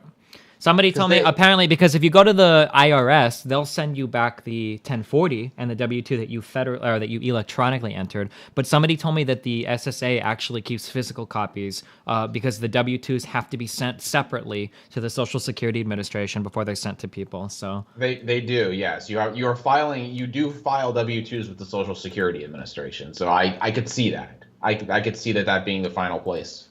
I mean, I could see that they should have physical copy. Yeah, hopefully. Because they should. Well, yeah, they should have it in their system because you can electronically file that shit. But yes, you do file that with the Social Security Administration. That and also there is a 3-year statute of limitations. But once they open something, that's once it's open, and that thing is so like once they ask you for it within 3 years. They can continue to hound you on it forever. Into perpetuity, Kyle? This sounds like some unconstitutional shit. Well, once it's open, man. It's just like if they can't. If they can't like right now, they can't go back 5 years and open something. But if they open it within the 3-year boundary and it doesnn't get closed, then yeah. And I think there's no statute of limitations on fraud. So like if you're doing stuff. If they can prove like that you're doing bad shit on purpose. Oh, sure. Then yeah, there's no statute of limitations on that, I believe. Sure. You're just good luck, have fun. Well, hopefully once I get my W-2s, I'm hoping that it doesn't take because I was reading some places it can take up to 75 days. Oh, rough. This is why you don't keep your money in the bank. See, if my money was all in PayPal, I wouldn't have to worry about this shit, Kyle. There you go, man. Yeah, you just have to worry about PayPal. You just have to worry about PayPal. Going out of business or stealing your money for no good reason. Well, I haven't done it yet. I don't know. I've heard bad things about. I don't know. Is PayPal really that? Is that really where you? PayPal has been amazing for me. I hear bad things about PayPal, but every time I go on, I try to look into stories. It's always from like retarded people, so I can't tell if PayPal is actually fucked or if it's just like really retarded people that have problems with them. I have a business account on PayPal, and dealing with like chargebacks and customer disputes and everything are like really fucking easy. Like they don't if somebody like not only if you refund somebody on PayPal, like you PayPal even refunds you the fee for the transaction. Like, it seems pretty nice, and you don't have to deal with like credit card chargebacks or anything. There's no fee for any of that at all. And for customer disputes, like, so some people sometimes try to like charge back a sub on me if they say some retarded shit and I ban them, or if they're like trolling me or some shit with a donation. Sometimes people donate things to me and then they'll go for a refund on PayPal. Like, I'll just send them screenshots of the stream and shit, and I've never lost a dispute like that, so they don't get their money back. So I don't know. PayPal seems dank to me. Like, they've never fucked me over, except for when I did that big donation drive thing. That was really shitty, but That was your own damn fault. yeah, but, kinda, yeah, I should have gotten approval from them beforehand. That was all handled so sloppy, dude. That I remember it. yeah, that was a fucking nightmare. And then when I went to fucking H&R Block to do my taxes, and the little Indian man at the counter just told me that I had to pay fucking my Schedule SC had to be filled with that $35,000 in Doctors Without Borders money. Oh my god. Rough. Yeah, it was a good meme. Don't accept donations on behalf of somebody else. Yeah. Just use something else. Have them donate directly. Yep. Rip indeed. How goes the Trump supporters? Are you like Killing myself slowly every Gotcha. single day, Kyle. Gotcha. Holy fucking shit, Kyle. He's done some pretty amazing things in office. I don't think anybody thought it was going to be this amazing. It's almost like he did exactly what he said he was gonna do. I mean, you got. Kyle, but we were supposed to take him we were supposed to take him seriously, not literally. No, man, he's gonna. What are you talking about? He's following through. He's not like those other politicians. No, I mean, except for on, yeah, except for on the people- whole lobbyists and fucking dirty money everywhere and all that shit. But otherwise, yeah, he's a great dude. Yeah, he'll repeal Obamacare eventually. He's on that. Do you think he will? I don't know, man. I don't know. I'm leaning I on it don't every know. day. They seem like they really want to, but they don't really have a replacement lined up for it. Like, I don't know, man. Ryan is trying to. We've had this conversation. I feel like they have to. I feel like if they don't, it's like I would never refund you. I love you, I don't know. Destiny, Maybe they don't, even but I though feel like you they said have that. I think the I feel like they- Republicans have no shame. Kyle, do you have any idea how hard I cringe? I They can have feel to like have my lower some. body's swelling to itself. When you get like fucking McConnell tweeting shit like, it is a shame that this Supreme Court nomination is still being held up. How can the Democrats do this? And it's like, what? This is a good point. Oh, like they they have like don't have no to. shame. Yeah, so maybe they'll find some ways to blame the Democrats on it. I don't know. Steve, it's the Senate's God-given right to not hold hearings on Supreme Well, it's Court. not in the Constitution that they have to hold a hearing. So technically, they did nothing wrong.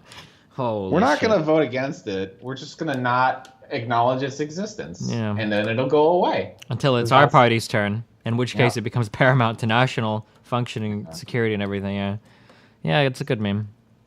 It's okay. I'm hoping I hope they defend it because I didn't get health insurance this year. I'm looking forward to Trump getting rid of that shit. Otherwise, I'm gonna Get have rid a of big that. bill at the end of the year for me and Aaron. Oh my God, get rid of that penalty, huh? Yeah, I wonder if they'll if they get rid of the ACA. I wonder if they retroactively get rid of the mandate, if that works that way or not. I don't know. They might just, who knows? Maybe they. Well, that's suspend okay. the penalty. Yeah, maybe. And even if they don't, they have to hire. They can't hire any more employees, so they won't be able to deal with people like me that didn't buy health insurance. So I'll be good. They won't have the manpower to come after me. Can we talk? Why? Like that is the most backwards thing I've ever Destiny, heard. I Like, will if use PayPal government so employees you can aren't gonna refund have this less for free work. when I dispute it. Government Donation employees to aren't- Why Amazon there's a Dash hiring One. freeze? It's like Oh. you didn't get rid of any. You didn't get rid of any government employees' work. None of them are going to stay more than 40 hours a week because they don't have to. I don't know. I don't understand that. Yeah, I don't. Yeah, it's like one of those blanket autism things. Have you ever heard the term zero tolerance is zero intelligence? Oh yes. It reminds me of one of those things. Did you hear like people from the VA were tweeting complaining that they weren't able to hire new doctors and shit? Oh no. God damn! I didn't see that. Ripperino. see Oh, that. Trump also axed an incoming FHA. I think interest decreased too. Some people were complaining about because now FHA mortgages are still going to be a little bit more expensive. Rip. I don't know. Whatever. Just do it across the board. Why not? That'll look good in the papers. Yeah. That'll look good on the news. Forget about the fine details. League of But that- Legends going good. No, Kyle, it's a horrible fucking game. Why are you? Because playing team that games are game? horrible games, Kyle. Because I believe in myself, Kyle. Because if I try hard enough, I can beat anything. Okay, I beat The Last of Us. Did you ever play that game? I did. I'm the one who told you to play it. Oh and then shit! backed- Did you play the and DLC? No, I didn't play the DLC. I Wait, heard and then it I was what? Then you bashed your head against the wall until you beat it. Oh, yeah, I did. It was a really good game. It was like one of the You- best games that I've played recently. I was pleasantly surprised. I was expecting autism, but it was actually really, really good. I know. I told you it was good. It's like I like that game a lot. I like everything about that game. I'm actually really disappointed that they're making a sequel to that game because I kind of don't want it. You're wondering if it's going to be fucking retarded or not? Well, The company apparently has a good track record. Uncharted Forest Oh, must be Naughty Dog really is a- good. too, Naughty Dog right? has a very good track record. Yeah, so Yo, man, they made those Crash Bandicoot games for the PS1. did they really? Yeah, they I didn't made remember Crash that. Bandicoot 1 through 3 and Crash Team Racing. Damn. Some good shit right there. And then they made Jak and Daxter? I think so. Jak and Dax. I don't know, one of those PlayStation 2 games, and they started Yeah. making Uncharted games, and they made that. That's a good game. I like that game a lot. One thing that kind of disappointed me about the game, there were a couple of things that were a little bit off. One was the I thought it would kind of suck. You remember in Halo 1, one of the coolest moments in that game, or maybe this is across all the Halos, but in Halo 1 and 2, it was always cool when you stumbled into areas where the Flood and the Covenant were fighting. You know? Yeah. That didn't really happen at all in The Last of Us. You wanted to see like bandits fighting. Yeah, like government. You had government forces. You had zombies, or the infected. You had the infected. You had government forces. You had the bandits and hunters, and then you had the fireflies. Watching some interaction between those groups, I thought would have been interesting. It's happening in the DLC a little bit, where you wander into an area and you can get like the infected to fight the bandits and whatnot, which is pretty cool. That is cool. I just don't. It's a smaller scale game than like a Halo. Oh yeah, for sure. What they did, like all the small things in the game are like perfect. Like the music is done like perfectly, pretty much. The sound and everything is really good in the game. I think that all of the sound is done well. Like you can sit and crouch and listen to people walking and the different sounds when you're walking in and out of hallways and whatnot. The voice acting and everything I thought is really cool. One thing that shocked the fuck out of me was the animations for the conversations are way better than I thought they would be. The Witcher 3 is probably the best RPG that I've played in the past like decade, but that suffered from, I don't know if you saw me do the thing on stream where like whenever Geralt is talking, it's like him with his arms crossed, like occasionally nodding his head. And that's like every animation for every conversation between characters is pretty much that. But all of the conversations being like really animated out, I thought were really well done. Well, I think Last of Us had a bunch of motion capture. Yeah, apparently everything is motion captured. All of the conversations were. I'm pretty sure. Yeah, and like a game like Witcher 3, like there's just way too much in there to motion capture. I mean, you might be able to motion capture like major cutscenes, but that's probably about it. Yeah. Whereas Last of Us it's a linear game, so you can do that. But it's like I don't know when Last of Us 2 comes out. It might be the game that forces me to get a PS4 because they're not going to have a PC port. But I don't know that I want that game. Don't worry, you can always watch it on Destiny stream, Kyle. Dude, I don't have 8 hours. I don't have 12 hours to watch you play a video game. Damn, Kyle. I died almost 600 times beating that game on Grounded. I think that was with the final death counters are like 580. Oh my god. Oh, dude, some of those sections were fucking horrible. Oh my god. But it was good memes. It was fun memes. How was the thing with the sniper? You know, like the sniper rifle in the building. Oh, that was like first time through. That was a really easy part. Oh yeah, wasn't that bad? Okay. No. Okay. That was just the sneaking parts because everything in the game on Grounded is incredibly unforgiving. You're one hit killed by everything, and everything has to be meticulously planned out. Like if you get into a surprise firefight, like that, your run is probably dead, right? Like you have to resign. And the checkpoints are really brutal on Grounded. So like if you clear the first half of an area and go to the second half, and then you die, you go back all the way to the first half. That happens a lot. So like like the last level in that game. Yeah. You know how you clear out that entire floor, and then you go up to the second floor. Where all the assholes have M4s. Yeah. And the second floor, if you die during that second floor, you've got to go back and do the entire first floor over again. Oh shit, man, it's good memes. Did anyone ever tell you have too much free time on your hand? I don't know. I don't think I have very much free time at all, Kyle. Do you know how much time I spent working this past week beating The Last of Us? This is my job, Kyle. Holy shit. I played that game on hard, and I almost wish I played it on normal just because I got frustrated at points, and it's like, dude, this game, I shouldn't be playing this for the difficulty. I don't know. Yeah, no, it's just my artistic way of approaching things. But yeah, if you want to enjoy the story, playing it through on that, I wouldn't recommend Grounded to anybody on the first try through. That'd be pretty dumb. Because I saw it on, I can't remember, I saw it on your subreddit or something, that you were playing, without the HUD. And yeah, that's what Grounded. Yeah, there's no HUD or whatever. Oh my god, oof. You're a crazy person. But this is what I don't even know what's in the HUD on it. I'd actually have to go and look. Was there a crosshair? No, I 1/4 of the way through the game, I turned on the monitor crosshair. It's not. I don't think it's possible without crosshair. That was retarded. Usually when games have no crosshair options, usually that's really cool because you can either hip fire inaccurately or you can, like a real gun, aim it down the sights. Yeah, but in The Last of Us, you can't aim down the sights. So it's like, even when you're aiming, I'm like, where's the center of my screen? Fuck, I don't even know. Like, yeah, that shit got hella autistic. So yeah, I turned on the monitor crosshair. I think I had to do it. I was able to get through like the entire, well, not the entire game, but I was able to get through like the first quarter of the game with no weapons. But then there's a part where you're hanging upside down and you have to shoot zombies. Oh yeah. Yeah, that was monitor crosshair. Because on grounded, you can't miss any of the shots, or else Ellie gets eaten or you get eaten. Oh so, my God. so yeah, the monitor crosshair came on for that 100%. Like, that was retarded as fuck. Jesus Christ. Do people enjoy you watch you? Do people enjoy watching you play these games? Some people do. Some people got really fucking mad. I don't know how much you check my subreddit, but there was like a post up with like 70, 80 comments where people are talking about like, Destiny's destroying the game. He's gonna hate the fucking game because he's not playing it correctly. You have to play it on an easier debate. Like, or sorry, he had to play it on an easier difficulty. I did watch the Bernie versus Ted Cruz debate. It was interesting, but I don't know if it did much. So I got a donation. But yeah, there were people that were really fucking mad about that. I'm shit. not gonna lie. I would have been like, well, I don't know if I would have been mad, but it's just like, that's not something I can watch. Yeah, I can't watch that someone fail at that over. Kyle, and over but when again. you clear a section, Kyle, and you hear that voice dialogue, that voice line, and you know it means you cleared a section. Oh God, Kyle, it felt so good. Oh my God. Feels so good. Oh my God, you've got HP and ammo. Oh my God, this is crazy, You Kyle. and your Rust brothers eventually going to try any of the Conan Exiles servers? How hard is it to what? Does it like take longer to choke someone out from behind or something, or do you just have to sneak past people, or what do you actually? Can you actually? Because like when I played that game, Joel was like the rear naked choke lord. He just went around fucking strangling motherfuckers. Wait, link me something. Is the choke time actually shorter on easier difficulty? I don't know. That's what I'm asking. I would assume it is. That would be something I would 100% assume. Hold on, let Because me I check. put it on hard and it took a while to choke people out. And I would assume it'd be shorter on easier difficulties.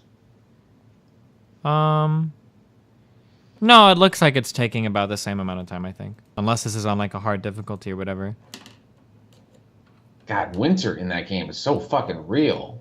What do you mean by that? Shit, I don't know. Shit just gets crazy. Oh, sure. People getting shit. I don't know. Fun stuff. Oh, the things like, one thing that I hate, I always blame Battlefield for this, like that seeing people through walls and shit. Apparently you have listen mode in this game. Yeah, that shit doesn't work on grounded mode. But I didn't use that at all. Well, maybe I did. I think that's some bullshit, dude. Anytime you can see people through walls. But it made me appreciate the sound design in the game because you could always stop and listen to see if someone was walking somewhere, and you could usually hear people, which was really cool. But Sure, yeah. I play a lot of squad these days in that game. That game has no crosshair too, but... Well, but you can aim down sights, right? Yeah, that's the point. Yeah. No H1Z1 yet, Kyle? No. What? That's just... Nah. It's all about squad these days. Gotcha. What Battlefield game lets you see through walls? In every Battlefield, can't you mark enemies so that you can see them all the time? I don't know if that's right. That doesn't sound right. Yeah, I'm pretty sure in Battlefield, if you spot someone with like a visor, aren't they marked so you can see them through walls? A visor? Yeah, you put like if you mark people, you put markers on them so that every time they go through a wall, you can see them or whatever. Is that not true? Or maybe I'm crazy there. You might be crazy. You're probably thinking of something else. You're probably thinking of Crisis or something. No, marking. Yeah, marking is there for Battlefield. You can't see the person through the wall, but you like put little markers on them and shit, can't you? I don't know. I played some Battlefield 4 at one point in my life, but that was like a week or two. That just sounds like a futuristic shooter type thing rather than like a real. You put a Dorito on their head. No, I played a little bit of Battlefield something, 1941 maybe. I don't remember. 1942. I don't remember the fuck. There was an older Battlefield I played, and I feel like it had these features, but I could be wrong. I don't remember. Or maybe Battlefield 4. I don't remember how old Battlefield 4 is. Battlefield 4 is like 2 or 3 years old. Oh, then no, it wasn't that one. Battlefield 4 is 2013. No, that's actually older than I thought. 2013, Kyle. I can't believe that was already 15 years ago. Damn. Something like that, you know. Rounding. 15. Kyle, we're almost 30 years old. Do you feel like a super responsible adult? Dude, I am almost no man. I've got like 2 more years until I'm 30. Wait, when is your birthday? April 5th. Damn, have I ever told you happy birthday? You sure have. I'm sure I could go look at my Facebook wall. Oh shit! Oh yeah, because I get reminded on Facebook. Whoa, thank God. All right. There you go. I'm pretty sure I could scroll up in Skype and you probably said happy birthday. Here, let's do that real quick. Uh-oh. How far do I have to scroll up to see last year? Probably around April 5th, I imagine. How far does Skype go? It should be infinite locally. The logs are saved forever. Unless you have it in your options to specifically delete things after a certain amount of time. Or is it locally like on your computer or something? Yeah. Nope, never mind. I can go back to October of 2015. That's it. It's probably when I bought this computer. Well, what about 2016? It jumps from October 21st, 2015 to July 14th, 2016. So the way that there's 2 ways that it saves logs. One is pretty much everything is saved locally. But 2 is Skype, or Microsoft more specifically, will save like the last month's worth of conversations, and then it'll delete them from their server. So if you have conversations on another computer and then you log on to this one, you'll retrieve like the past month's worth. But then if you log off and then you don't log in for another 5 months, you'll only have the last month's worth or whatever. Kyle. It sounds like you know that for a very specific reason. Yeah, well, because it's a program on my computer and logs are important to me because sometimes I talk to people and it's important I need to have the information saved. Sure. And also because I synchronize Skype between multiple devices too, so it's kind of important. Kyle, gotcha. I have a vital sports question because you're a resident sports expert, sports ball expert, Kyle. Kyle, why? I don't accept that title, but go ahead. Kyle, why are the NFL overtime rules so cancerous? I didn't realize. They're not as cancerous as they used to be. You don't think the coin flip is fucked up? Oh, it's not good, but I mean, it used to be if you kicked a field goal, that was it. So it's like, get in field goal range, kick a field goal, and win. Now, at least if you kick a field goal, the other team has another chance. Do you think college football is better or worse? I know that college football has problems too, and that the second team. I would say college football is better. I saw someone say on like Reddit or something that's like 85% of the people who go first lose or something. Well, it's like someone suggested college football rules, except they start at the 50-yard line instead of like the 30 or the 45. They start farther back. It's like I could go for that. That seems cool. I do prefer college. That being said, I'm assuming this came up because of the Super Bowl. Yeah, the Super. No one's going to complain about that because they fucked up, because they choked so hard, though. So this is not. Yeah, I know. Well, yeah, in this particular scenario, yeah. Sure. Yeah, I don't know.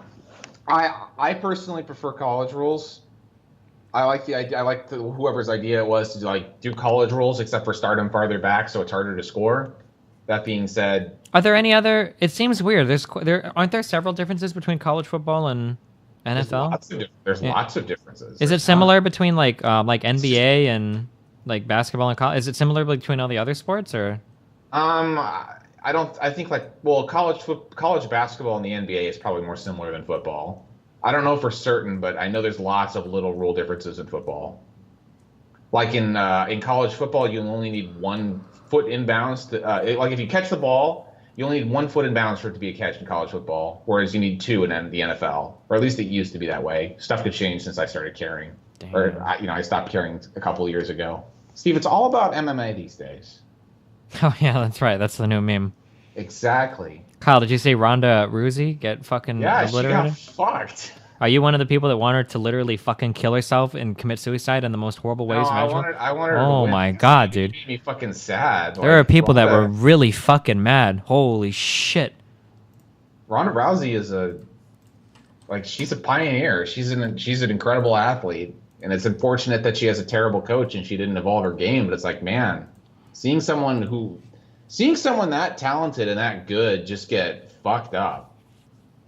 Because she's not a bad fighter. She's just people have figured her out. Well, I heard that the meme was that she got really good in an era when there weren't that many good female fighters. That's not true. Yeah, well, the counterexample is people pointed that she does have wins against some respectable, even currently. The person she got destroyed by. So this is MMA math, and this is dumb, to an extent. Oh shit! Are we about to do esports math too, Kyle? ABB. Yeah, that bullshit. Nah, I don't want to hear it. Nah, this is too autistic. I don't like it. It's too autistic.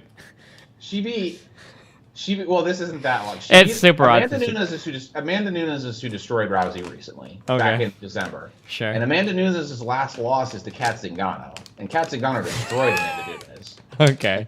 Zingano lost to Rousey in 14 seconds. Sure. I feel like I saw this in my stream chat all the time. When I'd be on ladder, I'd be like on the Korean ladder, I'd be like, holy shit, Destiny just beat fucking Startail X. That dude trained on stream with that other guy. He beat him in a best of 3. And then he went on in a tournament, and in the round of 16, he beat the guy that went on to beat one of the best players in the world. Destiny's like Code S level. And like I saw people type that shit all the time. Oh yeah. I mean, that's not good logic. It's not good logic in any sense of the word. But I mean, the idea that Ronda Rousey beat no one and only fought cans. Yeah. I mean, she did fight at a time when women's MMA was growing, but I mean, like it's still growing. Honestly, it's not fair to say that she beat no one. It's not fair at all. Yeah, like sure. She just had a target on her back. She didn't evolve her game. People figured her out. She has a terrible striking coach. So I don't know anything about MMA, and I'm not trying to like SJW everything up, but I'm kind of curious in like how much her being a woman had to do with some of the commentary. It seems like I saw a lot of people saying things like, I fucking hate Ronda Rousey so much. And people are like, why do you hate her so much? Because she trash talks so much. I thought that was like a really big draw to the MMA UFC shit. So like you see people like trash talking beforehand. Like who's that one Scottish guy? I can't do the Scottish accent. Irish the McGregor guy or whatever. McGregor, yeah, like I thought that like trash talking was like a massive part of that sport. It's not a massive part of that sport. It is unfortunately a significant part of the sport. I wish it was less. I'd rather it be a sport and more of a competition, but it's becoming more of like the WWE and bullshit. But I don't know. If you don't like trash talking, Ronda did not trash talk that much. I mean, really? She didn't like Misha Tate, but that's not trash talk. That's her just legitimately not liking someone. It's one thing to like trash talk. Like, I don't know. I see a difference between, like, trash talking and legitimately hating someone. Gotcha. You know what I mean? Like there's a lot of promotional bullshit. Somebody said she acted ultra autistic against Holly. Against Holly? She acted ultra autistic against me? I mean, after she lost, maybe. But, I mean, that's a different story. Once she lost, like, it's clear that she's not as mentally strong as some people if she's considering suicide after one loss. Well, to be fair, didn't she take like a year fucking break and wanted this to be like her big resurgence and shit? Well, I mean, it was her big resurgence. It's going to be her big resurgence no matter what. Like her fighting again is big news. But is she going to be fighting again a lot after this loss? Dana White, president of the UFC, said that he talked to her and there's a good chance that she never fights again. Well, so then this was supposed to be a big resurgence, right? Well, when you say it's supposed to be her big resurgence, it's like whenever she fought again was going to be her big resurgence. Well, but resurgence implies like not one more fight. I mean, like her like coming back and fighting professionally again, not coming back losing one. Well, you say that like it was built up. She did no media for this fight. She did not talk to the press at all, and that's like a huge change. That was actually kind of a huge. Well, sure, but the fight was hyped as fuck. Didn't she get like fucking like 9 figures or some crazy shit for this fight? How much? It wasn't. Probably. We don't have a good idea how much they make because they make a portion of pay-per-view buys and we don't know what's in their contract. We know there's like the head movement memes. The footage of her corner like yelling during the fight got out and her coach is just awful. Just awful. Oh, it was $3 million. Okay, my bad. I thought that it was like a crazy. Was that her disclosed purse? That was probably her disclosed purse. It was $3 million contract, not including pay-per-view cuts. So yeah, because like the thing about MMA is we don't have a good idea what the fighters make. We know what gets disclosed if they fight in a certain state, but that's it. So they disclosed that she got paid $3 million as a salary, or I mean, she had $3 million guaranteed, but she definitely earned a portion of pay-per-view. She most likely earned significantly more than that. At least double that. I would be surprised if she didn't get like $5 million from pay-per-view buys alone. Gotcha. Because it did like 1 million plus buys. I don't know.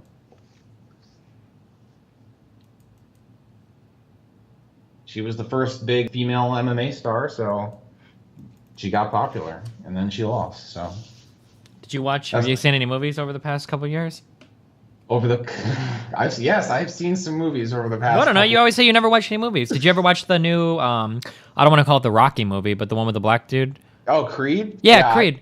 I specifically watched that movie because we have someone in our Discord that hates boxing movies. Oh shit! I thought it was actually pretty decent. I like that. I like that movie a lot. It's not like amazing. But I think that they took. I think that they took the run a little bit too far with the music playing and everything, and him like dancing around the fucking Jeep kids. I think that was like a little bit too far. But did you ever see the movie called? I think it's just called Rocky. The most recent Rocky movie. Rocky Balboa? Yeah, Rocky Balboa, yeah. I have not seen that one. I feel like this movie was everything that Rocky Balboa was supposed to be. I thought Rocky Balboa, apparently if you look, it gets really great ratings. That movie was fucking terrible. You should watch it sometime just so you can tell me if I'm wrong or not.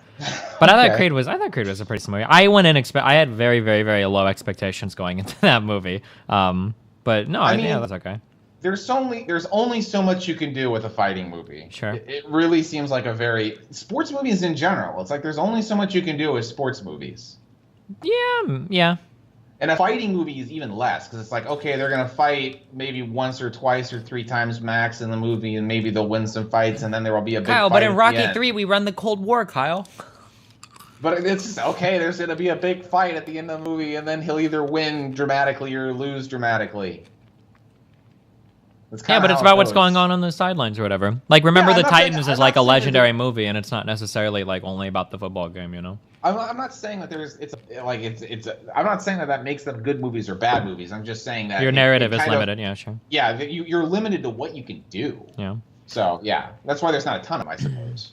I think my biggest complaint against that movie was the I thought it was kind of strange that like right at the literally opening of the movie, it's like he's in the boxing ring and it's like fighting against rank 7 dude in the world or whatever. Like right at the start of the movie, it's like, damn, that ramped up pretty quick.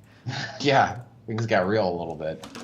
Or well, rank 7 at that weight class, wasn't it? I don't know for sure. Well, yeah, sure, but I mean, even so, it was like nationally or whatever. Like rank 7, it's like, know. Damn, that was started off pretty high right off the bat. Got a big fight, and he's supposed to be a no one at this point. So I don't know. Did you have we talked about Whiplash? Did you ever see? The way they shot that like first fight, where it was like all in one shot, was really cool. Yeah, that was a cool meme too. Yeah, for sure. Yeah. Oh, sorry. Go ahead. Oh, did you ever see the movie Whiplash? Did we talk about this? No, we did not. Did you see Whiplash? I've not seen Whiplash. Oh no, Kyle! Is that a new movie? Oh shit, Kyle! It's like Kyle. Oh shit, Kyle! That's what you're gonna do this weekend, Kyle. Oh my God, Kyle! It's like I will see if I can force everyone to watch Whiplash. Kyle, do you have like 15 minutes? Because that's all the time you need, Kyle. It's an hour and a half movie, Kyle. It'll blow by. You'll be like, holy fuck, is it over already, Kyle? Oh my fucking God! Yeah, ask your friends, dude. They'll want to see it, Kyle. Okay. It's the sickest. I'm sure they've seen it before. Oh my God, it's so good. They'll have seen it, Kyle. You have to watch Whiplash. My friends have long since ran out of watching good movies. So like every once in a while, they watch garbage movies, and every once in a while, when I'm willing to stay up until 2 in the morning, they'll watch good movies, just for the sake of rewatching good movies. So we watched because we were watching Quentin Tarantino films. We watched Inglourious Bastards and Inglourious Bastards and Django were both sick as fuck movies. Those are good movies. And then I wanted to watch No Country for Old Men. That's a good movie too. Do you really like that movie? I like that movie, yeah. I hated how anticlimactic it was, but I guess that was supposed to be part of the movie. That's part of I just assumed that was part of the memes. Damn, I don't know. Also, I wanted to see the big conversation between Sugar and the other dude. Yeah, and then they just randomly die. What? Yeah, Slim just fucking dies. Llewellyn, or whatever his name, Llewellyn Moss or whatever. I also like watching good movies with them because I don't have to feel bad. I can just talk shit whenever I want because they know they've all seen the movies. Damn. Did you see the... I was keeping track of how many people Shigerin killed during the movie. Damn. I think it was 14. Nice. And then he encountered 3 people. He was 3 and 14. There were 3 people he encountered and didn't kill. Wow. If I remember correctly. Have you did you watch the last Quentin Tarantino movie? No, I have not seen Hateful Eight. Oof. The rest of my friends were not as high on that one, so it does some things really well. And like, do you care about a spoiler or whatever? I don't care. Like, it's do you know like a murder mystery movie? You ever watch any of the Scooby-Doo episodes? Yes, I have seen some Scooby-Doo episodes. So the Scooby-Doo episodes structured are pretty standard like murder mystery structure, right? Where you're initially led to believe it's one person, and then like you go through like crossing people off your list, and maybe if you pay attention real closely, you can figure out who did it, and then by the end they solve the crime, right? Sure. So the Hateful Eight sets itself up as a murder mystery, and literally like right after the halfway point or whatever, Quentin Tarantino himself comes in and narrates that somebody did something that you might not have noticed, right? So you get this impression that like the rest of the movie is going to be like a really cool murder mystery movie, and then like 2 minutes later, every single thing is solved. And it was like really bizarre. I thought that it was like a really strange. It's hard to explain how like bizarre that quote unquote twist or whatever was when it like everything gets explained in literally the next 2 minutes, and then like the last like 1/4 of the movie is kind of like war porn Quentin Tarantino stuff, and yeah, I don't know. Just anticlimactic. Yeah, I don't know. It's just kind of meh.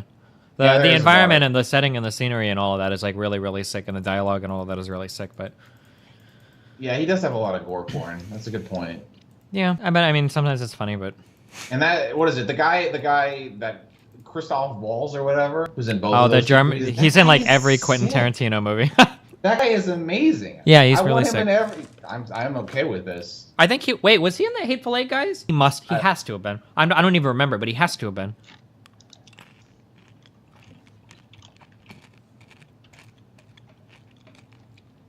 If someone has to be in every movie, I'm okay with this. I do not see Hateful Eight on his Wikipedia page. Fuck, I guess he wasn't in it then. Damn. What else? We watched Fargo too. That movie is kind of hilarious. I have no idea what it's about. It's an old movie. It's from like the 90s. Well, oh my god, I just said it was old and from the 90s. Oh, Kyle, our childhood. 1996, Kyle. We would have been 8 years old. Wow. Oh, jeez. That movie's, I don't know. It's a weird movie, but you know, I enjoyed that. I don't know. Those are movies. So watch Whiplash, huh? Yeah, tonight, Kyle, or tomorrow. It's not happening tonight. Kyle, why is it not happening tomorrow? Why not? Because, dude, I gotta fucking work in the morning. Oh, I forgot. I thought it was Friday. My bad. Never mind. Okay, on Friday then. Friday. You thought it's Wednesday. It's kind of like a Friday. Just chill out, okay? Holy shit. What life do you live that you mix Friday and Wednesday up? Listen, just chill out. Well, that'll explain why. I was gonna make a meme. Listen, just chill out, okay? Okay. Steve, Saturday is UFC 208, and there is a main event, but it's not that good. But it's okay because I just want to watch people fight. Wow. Have you ever watched Fight Club, Kyle? Yes, I have. It's not as good. You know what is good, Kyle? Whiplash. God damn. Whiplash, huh? 94% on Rotten Tomatoes, 88% on Metacritic. It's a good fucking movie, dude. That's a lot of percent. The movie is about a jazz drummer. Ah, I gotcha. And it's got like a decent amount of movie memes or music memes. So like, yeah, it's good memes, Kyle. It's good memes. Gotcha. Oh shit, Kyle, it's good memes. Oh, Kyle. All the relatable memes. Kyle, it's such good memes, Kyle. Oh my fucking god.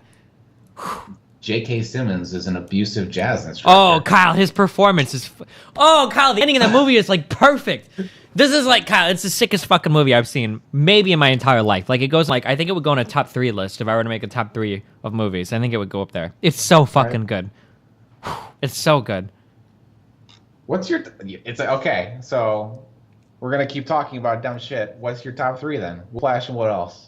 Damn, Kyle, I don't know. I don't just have a top 3 list right off the top of my head.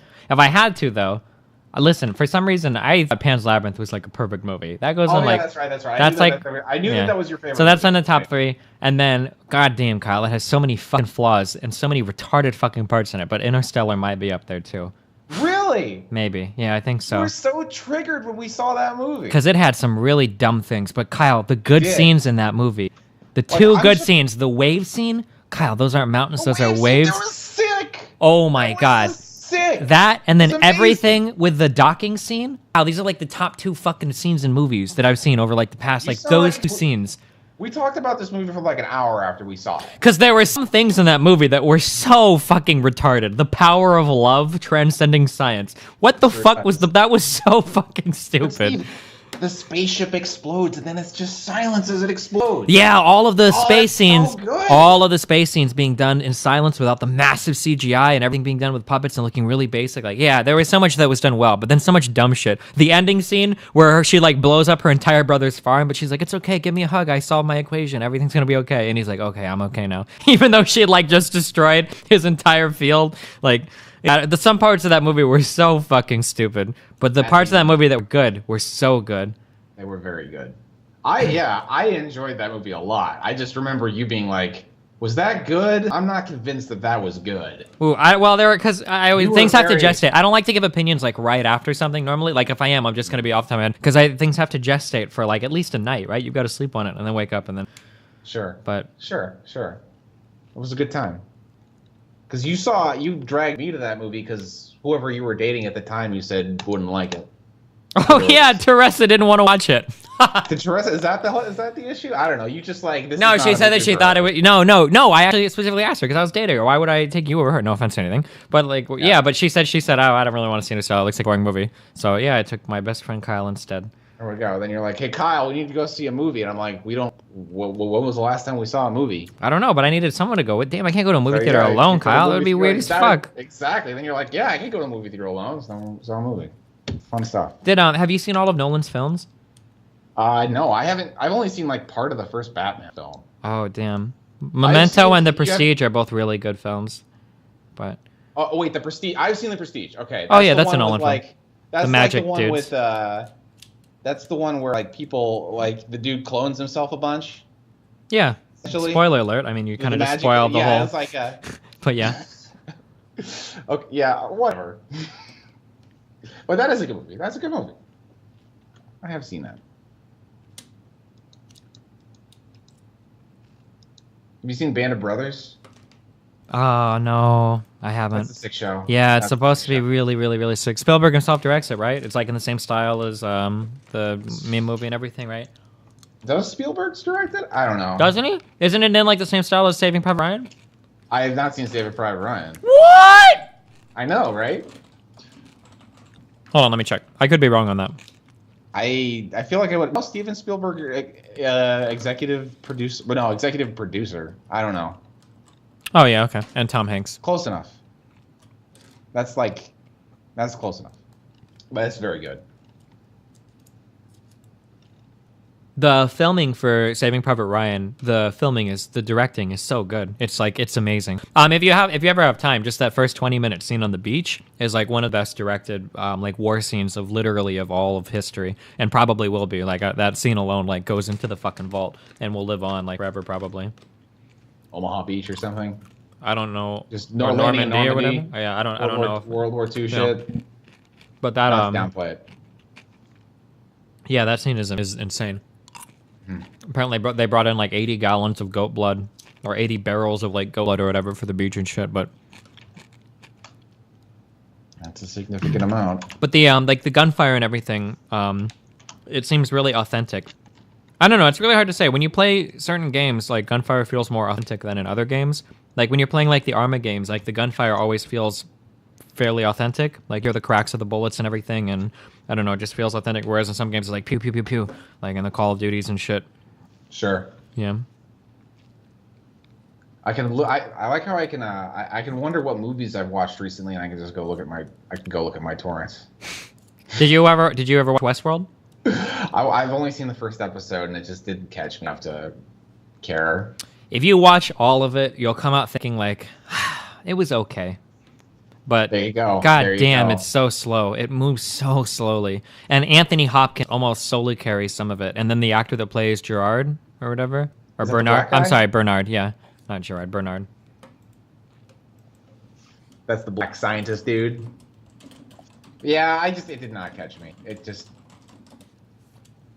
not catch me. Yeah, no, you're not missing anything, but Donnie Darko was a good movie. I like that one too. I didn't watch that. We watched the Korean Old Boy, which that is a dark fucking movie. That's the one with the hammer in the hallway? The hammer in the hallway? Oh fuck. There's some where he's like killing like 100 people like in a hallway with a hammer. I don't think yeah. I know what you're talking about, yeah. That's a dark fucking movie.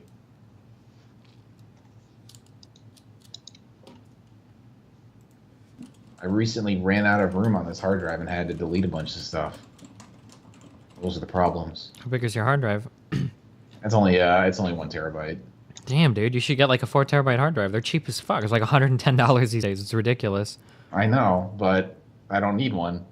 Oh, sure. Well, if you're talking about having to delete movies and shit off your shit. I don't know. I'm gonna watch this shit again. I don't understand, but these people, the people I talk to, they've watched Bone Tomahawk like 4 or 5 times. I don't know if you probably haven't seen that movie, but it's just, I don't understand the appeal. I watched it once and it was fine, but whatever. Wow. So what's on the agenda for tonight? What video game is up next? You're done with The Last of Us. Well, I'm finishing the DLC, but I'll probably have that finished tomorrow morning.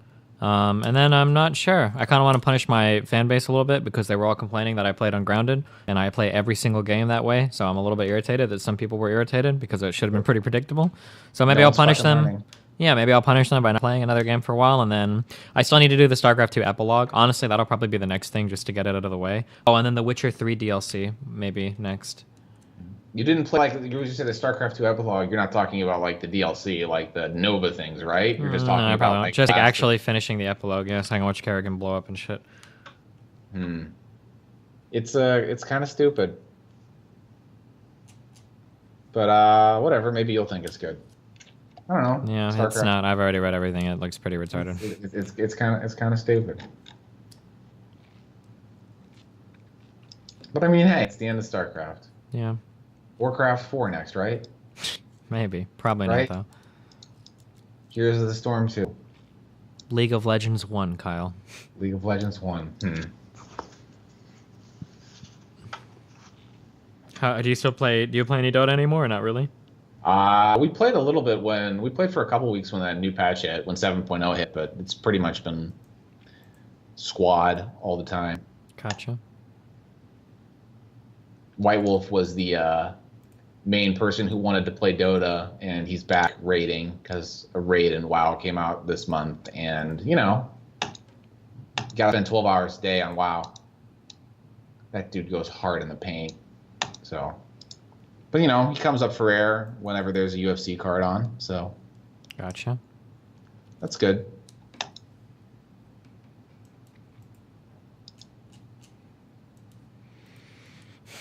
What's the goal in League? What was the goal in League of Legends? Like I don't even know. You gonna hit? I don't know, dude. I'm trying to get. I don't know, Masters, dude. That's the dream. That's the dream. Is that where the game becomes fun? I don't think the game ever becomes fun, Kyle. But I just need to get like a dedicated group of good people to play with, and then it's more tolerable when I do OQ. But I don't know. I'm gonna start picking up. I wanted to start doing jungle today, playing Lee Sin games. Because there's a buddy that I can play with, but they're down in like platinum, and I can't queue with them. So I figure I'll learn jungle until I D-rank to them, or I'll be really good at jungle and then rank up really fast. So, oh no, I don't know. It'll be a dream. It'll be the dream. So, why haven't you been saying that for a while? That you just need to find people to play with, and you never have. Well, it's hard. Like last season, I had a few people I played with, like. I'm not sure shit's like anybody trying to be me, but like last season, I found a bunch of people who were like, "Oh, I used to be diamond, and I see that you're platinum now, and like we can play, and like we'll rank up together." And it's like, "Oh, cool." So there were like 4 or 5 people that I played with last season that were really cool. But then I kept playing, and I ranked up to diamond, and then every time I go to look at their profiles, they're still like way down in platinum, like plat 5 and stuff. And it's like, oh, well, damn. Well, yeah, you probably play significantly more than whatever. I'm proud of you for branching out beyond Draven. What? Oh, I still play like predominantly Draven. Oh, well, never mind. I take that back. Fuck you, dude. I'm one-trick hero, man. Don't hate. You have all the time in the world, and you're a one-trick pony. Why would you want to play different champions if you haven't mastered one champion, Kyle? Has anyone mastered a champion? Exactly. So why play anything else?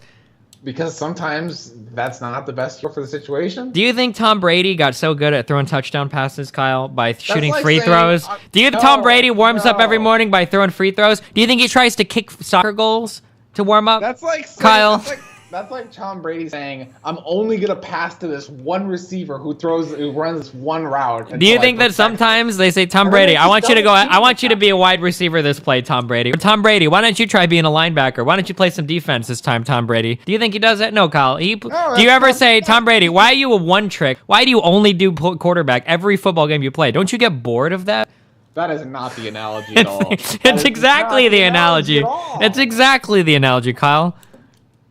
Steve, you need People to get better pick now. one thing, they specialize in that one thing, and then you improve on it, Kyle. Except if, oh my god. So is there just like no hard counters in League of Legends? Can you just do whatever? Kyle, if you're good, the hard counters don't matter, okay? You just have to get better. You just have to get better than the hard counter. Yeah, Kyle, because when people are like, oh, like this lane, oh, I hard counter this dude. You know what it means that they hard counter him? It means they probably haven't played against him very often. And if you've got 20,000 games on a champion, and they're playing your hard counter, and they've got 25 games on them, guess who's going to win that fucking matchup, Kyle? Steve, you sound like someone saying, I know I can get my mass Zergling build to beat his Hellbats. I know I can. His Firebats cannot. I just have to build more Zerglings and I can beat his Firebats. Well, if you get the right upgrades, Kyle, and you use overload drops, maybe you can. Maybe you can, Kyle. I just need to get 3/3 upgrades before he gets one attack, and then, you know, and then maybe I stand a chance. And then hope that he doesn't block his ramp off. I don't know. Well, enjoy Draven. Yeah, well, Kyle. Okay, well, I think I need to go tell Aaron to fuck off from streaming because I think all of our shit is lagging. Because Cox's internet doesn't support. I only pay $100 a month for 300 down and 30 up, so apparently it can't even support 8 up. Feels good, man. Oh. Can't you get like a business line or something? I thought that was the strat. For $300 a month with no SLA. So it doesn't matter if they don't deliver on speeds or not. The business line means fuck all. It's pretty shitty. Did you get the email about the data caps they're enacting? I did not get an email about data caps. Yep, Cox is instating data caps. Feels fucking good, man. Wow. 1 terabyte, and for every 50 gigabytes you go over, it's like $10. I used to get like the monthly emails. Well, once they raised their caps, I used to get like the monthly emails that said like, hey, you use a lot of internet. Yeah. Well, now that you actually start charging it, I went back and I did the month. There were 2 months over the past 6 months where, with the current data caps, I would have had to pay $600 for internet. Oh my god! Why? I don't understand. Whatever. Maybe. Yep. Just pray for CenturyLink, I guess. Write them letters to come to wherever the hell you are. I tweeted at them, Kyle, but I don't think they're gonna move out their entire infrastructure to come over here. Gotcha. By the way, if you need me, that's my phone number. Text me or something. Shit. I made it, Kyle. There you go. I have your phone number. Well, you never text me, so. Well, I don't need you for your tax advice. Oh, Kyle. What did we go? We went to like Brother Sebastian's, I think. Remember one time? Listen, there's this place in Omaha called the Drover. Have you ever heard of it? That sounds kind of familiar. Oh, we need to go. They have they've got like this whiskey steak or something. I don't know how to describe it, Kyle. It's so fucking good. It's really good. Well, we can go sometime. Okay. Just for you. Thank you, Kyle. But not this Saturday because I have to watch people fight. Oh my God, Kyle. Maybe on Sunday. Sunday I go to my parents' house. This is not a good time of year. Are you fucking serious, Kyle? You're gonna flake out on me that hard, that quick? Maybe I'm not ready for your phone number yet, Kyle. Maybe. Oh my God. I don't know. You had my phone number. You just fucking lost. Kyle, what about Friday night? Shit. Whatever happened? Because your old. I don't remember your home phone number. It's 4. No, I'm just kidding. That will be my parents' phone number. What well, that counts because anytime I'd call up Cher and I'd be like, hey, do you know Kyle's number? She'd give it to me. That's the only way I was ever able to call you before. Really? I thought you had my phone number. No, I didn't. Point. I would always call and your mom would give it to me. Oh my God. I don't know these things. Okay. I have yours, don't I? Maybe. Hey, what about Friday night, Kyle? Oh my God. We have to do this right now. Is that Kyle, it? their steaks are so good, Kyle. It's so good. I think I think this is you. We can do it Friday night. When are they open? Because I fucking work I work a lot this point of year. Me too, Kyle. I just finished up a big project called The Last of Us. I know you did. But yeah, maybe at around like 8 o'clock we'll do it, okay? So you've got plenty of time. We'll do Food Friday. Okay. Oh, shit. Wait, right. I have to see. Is this you? How can you even tell? I'm texting you. Implying I checked. Where did I get your phone number? Why do I have this? This has to be like an old phone number. Do you think... Have you texted me? Yes, I have. I'm waiting on my phone. Did you already send it? Are you fucking with me right now? Wait, what do you mean? I texted someone and they said, who the fuck is this? No? Are you fucking memeing me? Do you know my phone number? I thought this was your phone number. What? Type it out on Skype. What did you type? Nope, this is not you. I feel bad. Unless you could be fucking with me right now. I'm not typing. Just type. Why not type in a Skype the fucking phone number that you texted instead of sitting here and making it a fucking game? I'm texted by this person that I randomly texted. What phone number do you fucking call? I don't know. This is in my phone as you. I think that I'm fucking with you. I'm sorry. Okay, I'm done. Yeah, I figured you were. All right. Okay. Listen, Friday. All right. Go play League of Legends or something. Yeah, I'll think about it. All right. Have fun. Enjoy. Be careful, Kyle. We're fun. Oh, bye. All right, guys. Uh-oh. Netflix. Guys, my internet is so laggy right now. I don't even know why. Uh-oh. What's going on in here? What's going on in here? Uh-oh. Wait, do I not sound on this computer right now?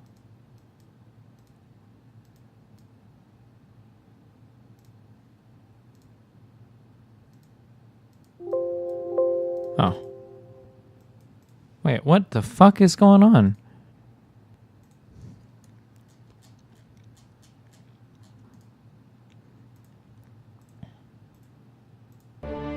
My shit is lagging, and I know it's lagging, and I'll fix it in a second, okay?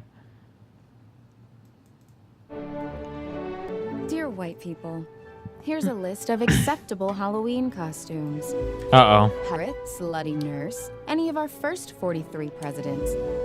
Top of the list of unacceptable costumes, me.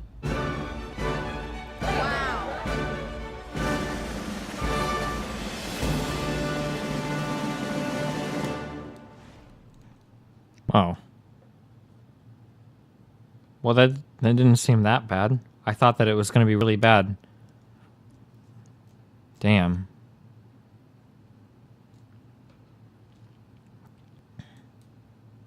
Our president isn't dividing shit. Damn, never mind. Okay.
Um...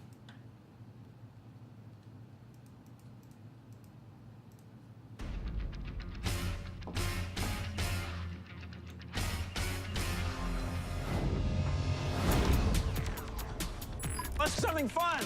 Come on.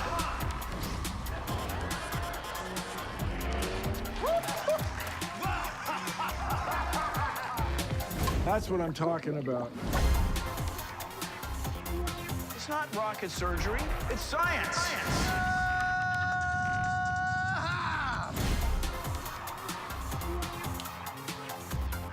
I don't want to get too sciencey. No, get sciencey. That's my jam.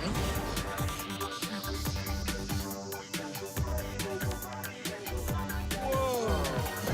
Yeah. Woo! I'm Bill Nye, and I'm here to, dare I say it, save the world.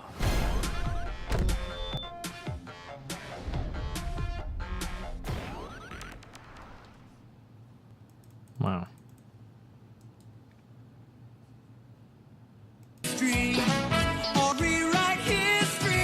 Chemtrails. The resistance to tyrants is obedience to God. Chemtrails. Gay bomb. Yep, that's it. Chemtrails. They got stuff that'll turn the freaking frogs gay. Then again, you say, freaking God's gay. Gay bomb. It's a gay bomb, baby. Chemtrails. That's it.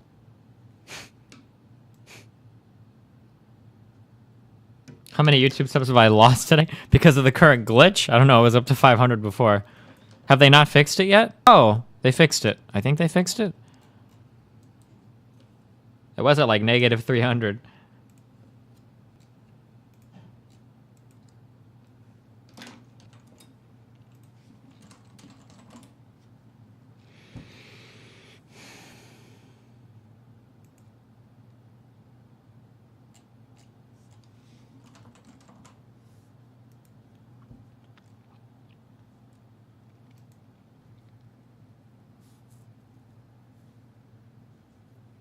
Let's debate some leftist memes full on communism, Maoist debate. I can't debate like the merits of communism versus capitalism, dude. This is like that's like a purely academic debate. I could never give you the pros and cons. Like I would have nowhere near the background capable of doing it.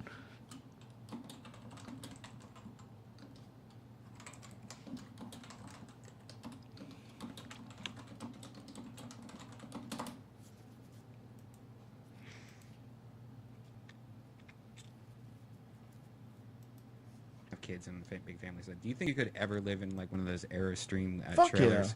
By myself? Fuck yeah. Because I recently went to Joshua Tree in one of those, and I was thinking like, really, this is all I really need, and I could take my whole fucking house anywhere I want. And the new ones have like nice wood floors. Yeah. And some of them expand out. You know, there's been you know, a lot of people that are moving towards minimalist houses, really small houses. Mm-hmm. Like there's a bunch of them online that show like how certain people live. It's kind of interesting, you know, like one guy figured out a way to have like this little tiny cooking area, and he pulls the bed out, and the bed comes out of the wall. He lives by himself, and he has like some storage up on top, like toilet paper and things along those lines. But it's a tiny, tiny little house, and a little kitchen dinette area. And, you know, the idea is that, like, really, why do we have to have this giant fucking footprint of house that we live in, you know? And because you're getting paid, bitch. If I want to live in a fucking cell, I'll live in a fucking cell like a monkey. I'm going to live with a fold-up bed like I'm James Bond, like some fucking Puerto Rican that gets a check on the... Go fuck your mother. If you're getting paid, you live in a fucking house. I'm going to live in a micro fucking house with a little kid to cook like I got a black guy banging me in the fucking ass. I don't need that. You spread out. Even me, I'm no millionaire. I got a big fucking kitchen, a micro house. What are you fucking people talking about? I just snapped out of it, dog. You can't take me into those deep waters like that. Just fucking... The Eureka fucking killed them. This guy sounds exactly like my aunt. Holy shit. He's like copy-paste of my aunt. Like 100%. Brother right now. A fucking house with a bed upside down? No. Fuck that shit. That's not what I'm talking about. To save energy. Fuck you. You get paid, you fucking live like a normal person. Go to Trump and say, hey, wig, move into a fucking thing to save energy. See if you can bitch slap you. If you don't have a Russian bitch slapping you in the fucking mouth. You're what are you fired. talking about? The fuck are these people with micro houses in the fucking desert? You play it out to the world ends like a doctor. Like a doctor, you live your fucking life. You're right. Doomsday. I'm going to put a can of tomato soup under my stairs to wait for the Martians to come. When it's over, it's over. You go out there with your dick out and you take your fucking chances like a man. I'm going to live like I fucking owe $20 to a bookmaker downstairs in my house. Get the fuck out of my face. I want to live in one of those. He's Cuban? Oh, is this dude Cuban? Every time I argue with my aunt about her house and shit, like this is the kind of shit that she gives me, like literally like identical. Like holy shit. Is he from New York? I don't know if it's like a New York thing or Brian's dad. Joey Diaz.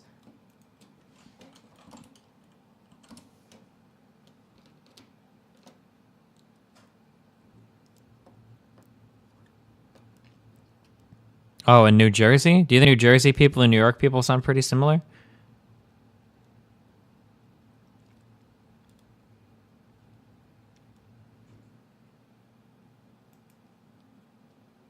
Down, Joey's not. I think we have a real clear line in the sand here, people. Shit. It doesn't even feel like you're in one when you're in there. It's pretty legit. Until somebody fart. And you're in 4 fucking feast of air, and you're like, I paid $10,000 so I can smell your asshole. Get the fuck out of here. Because everything's great in small space till somebody blows a fucking fart. You ever walk into a bathroom to somebody else shit? It fucking bothers you. Even if they're your mother, you look at them like, you dirty fucking bitch, light a candle. Something.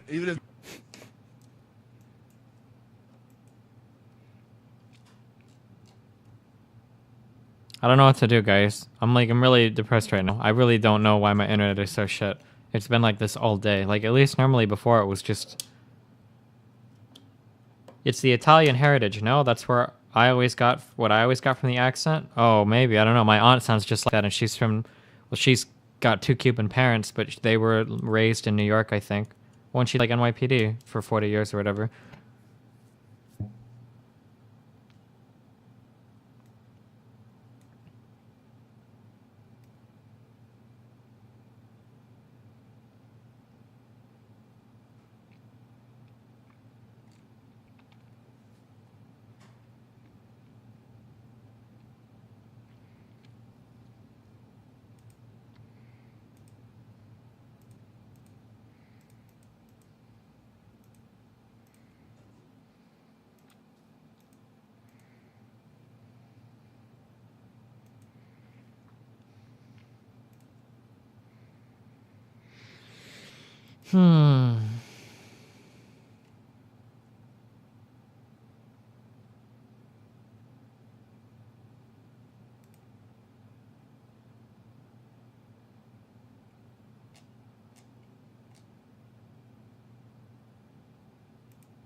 Has anybody here ever heard of the Great Wolf Lodge? Rachel wants to go and wants me to come to this shit in April. What is this shit? Get a pup pass or a paw pass? What are these things? Includes 1 Magic Quest game, choice of classic or color wand. The fuck does this? What does it even do? Violet story time? Does someone come and read you a story at night for 50 bucks? What does it do? A Great Wolf Lodge storybook and a character bag? Do they just like give you a book to read for $50? What the fuck is the point? What is it?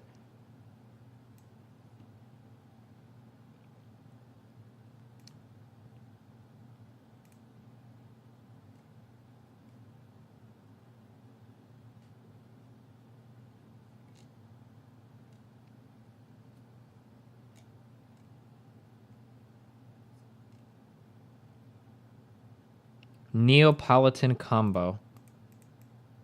Ice cream themed manicure and pedicure. Chocolate organic facial. 1 ice cream treat. It's a dang hotel for kids.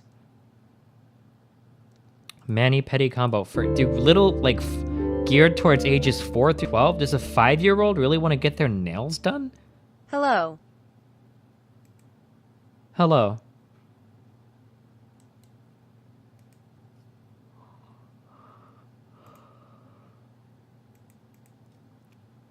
Wolf wake up breakfast.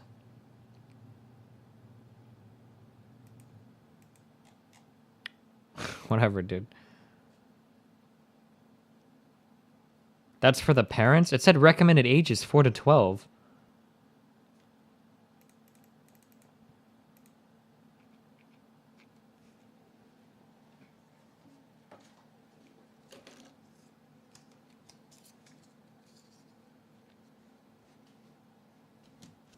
Hey, where's Harkton at? Is the Wolf Lodge an SPG hotel? Should I be booking this using my SPG card?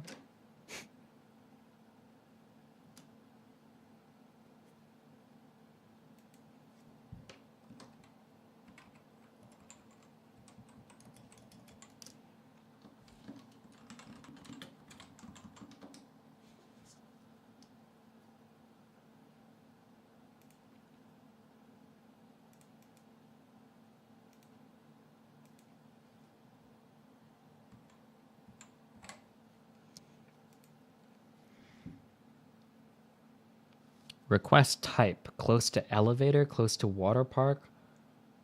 What the fuck? Far from elevator? I don't give a fuck. Celebration. Objective type. Reality. Wow, nice meme, dude. Why would you donate $5 just to say objective reality? Wait, what's the...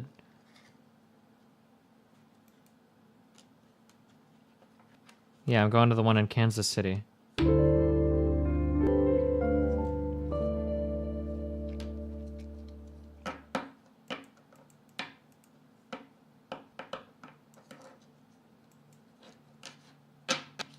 You're confirmed.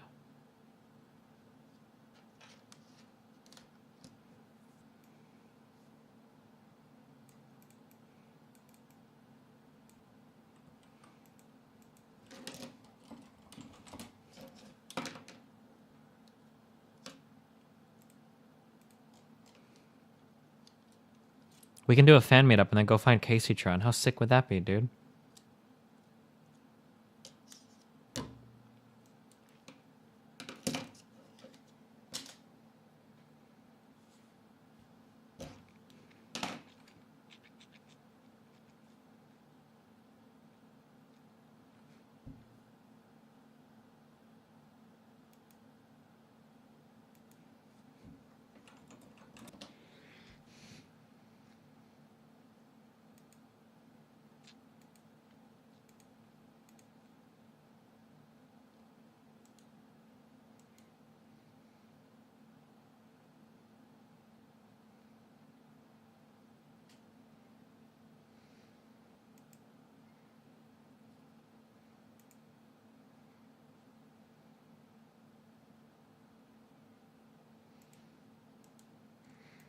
Okay, I need to go bully Aaron off her stream. I'll be right back.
All right, I love y'all very much. There's no chance that this is gonna work, but I'm gonna try resetting all my internet shit, and yeah,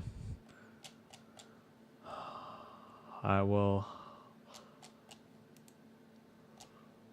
Yeah, I'll be back, hopefully.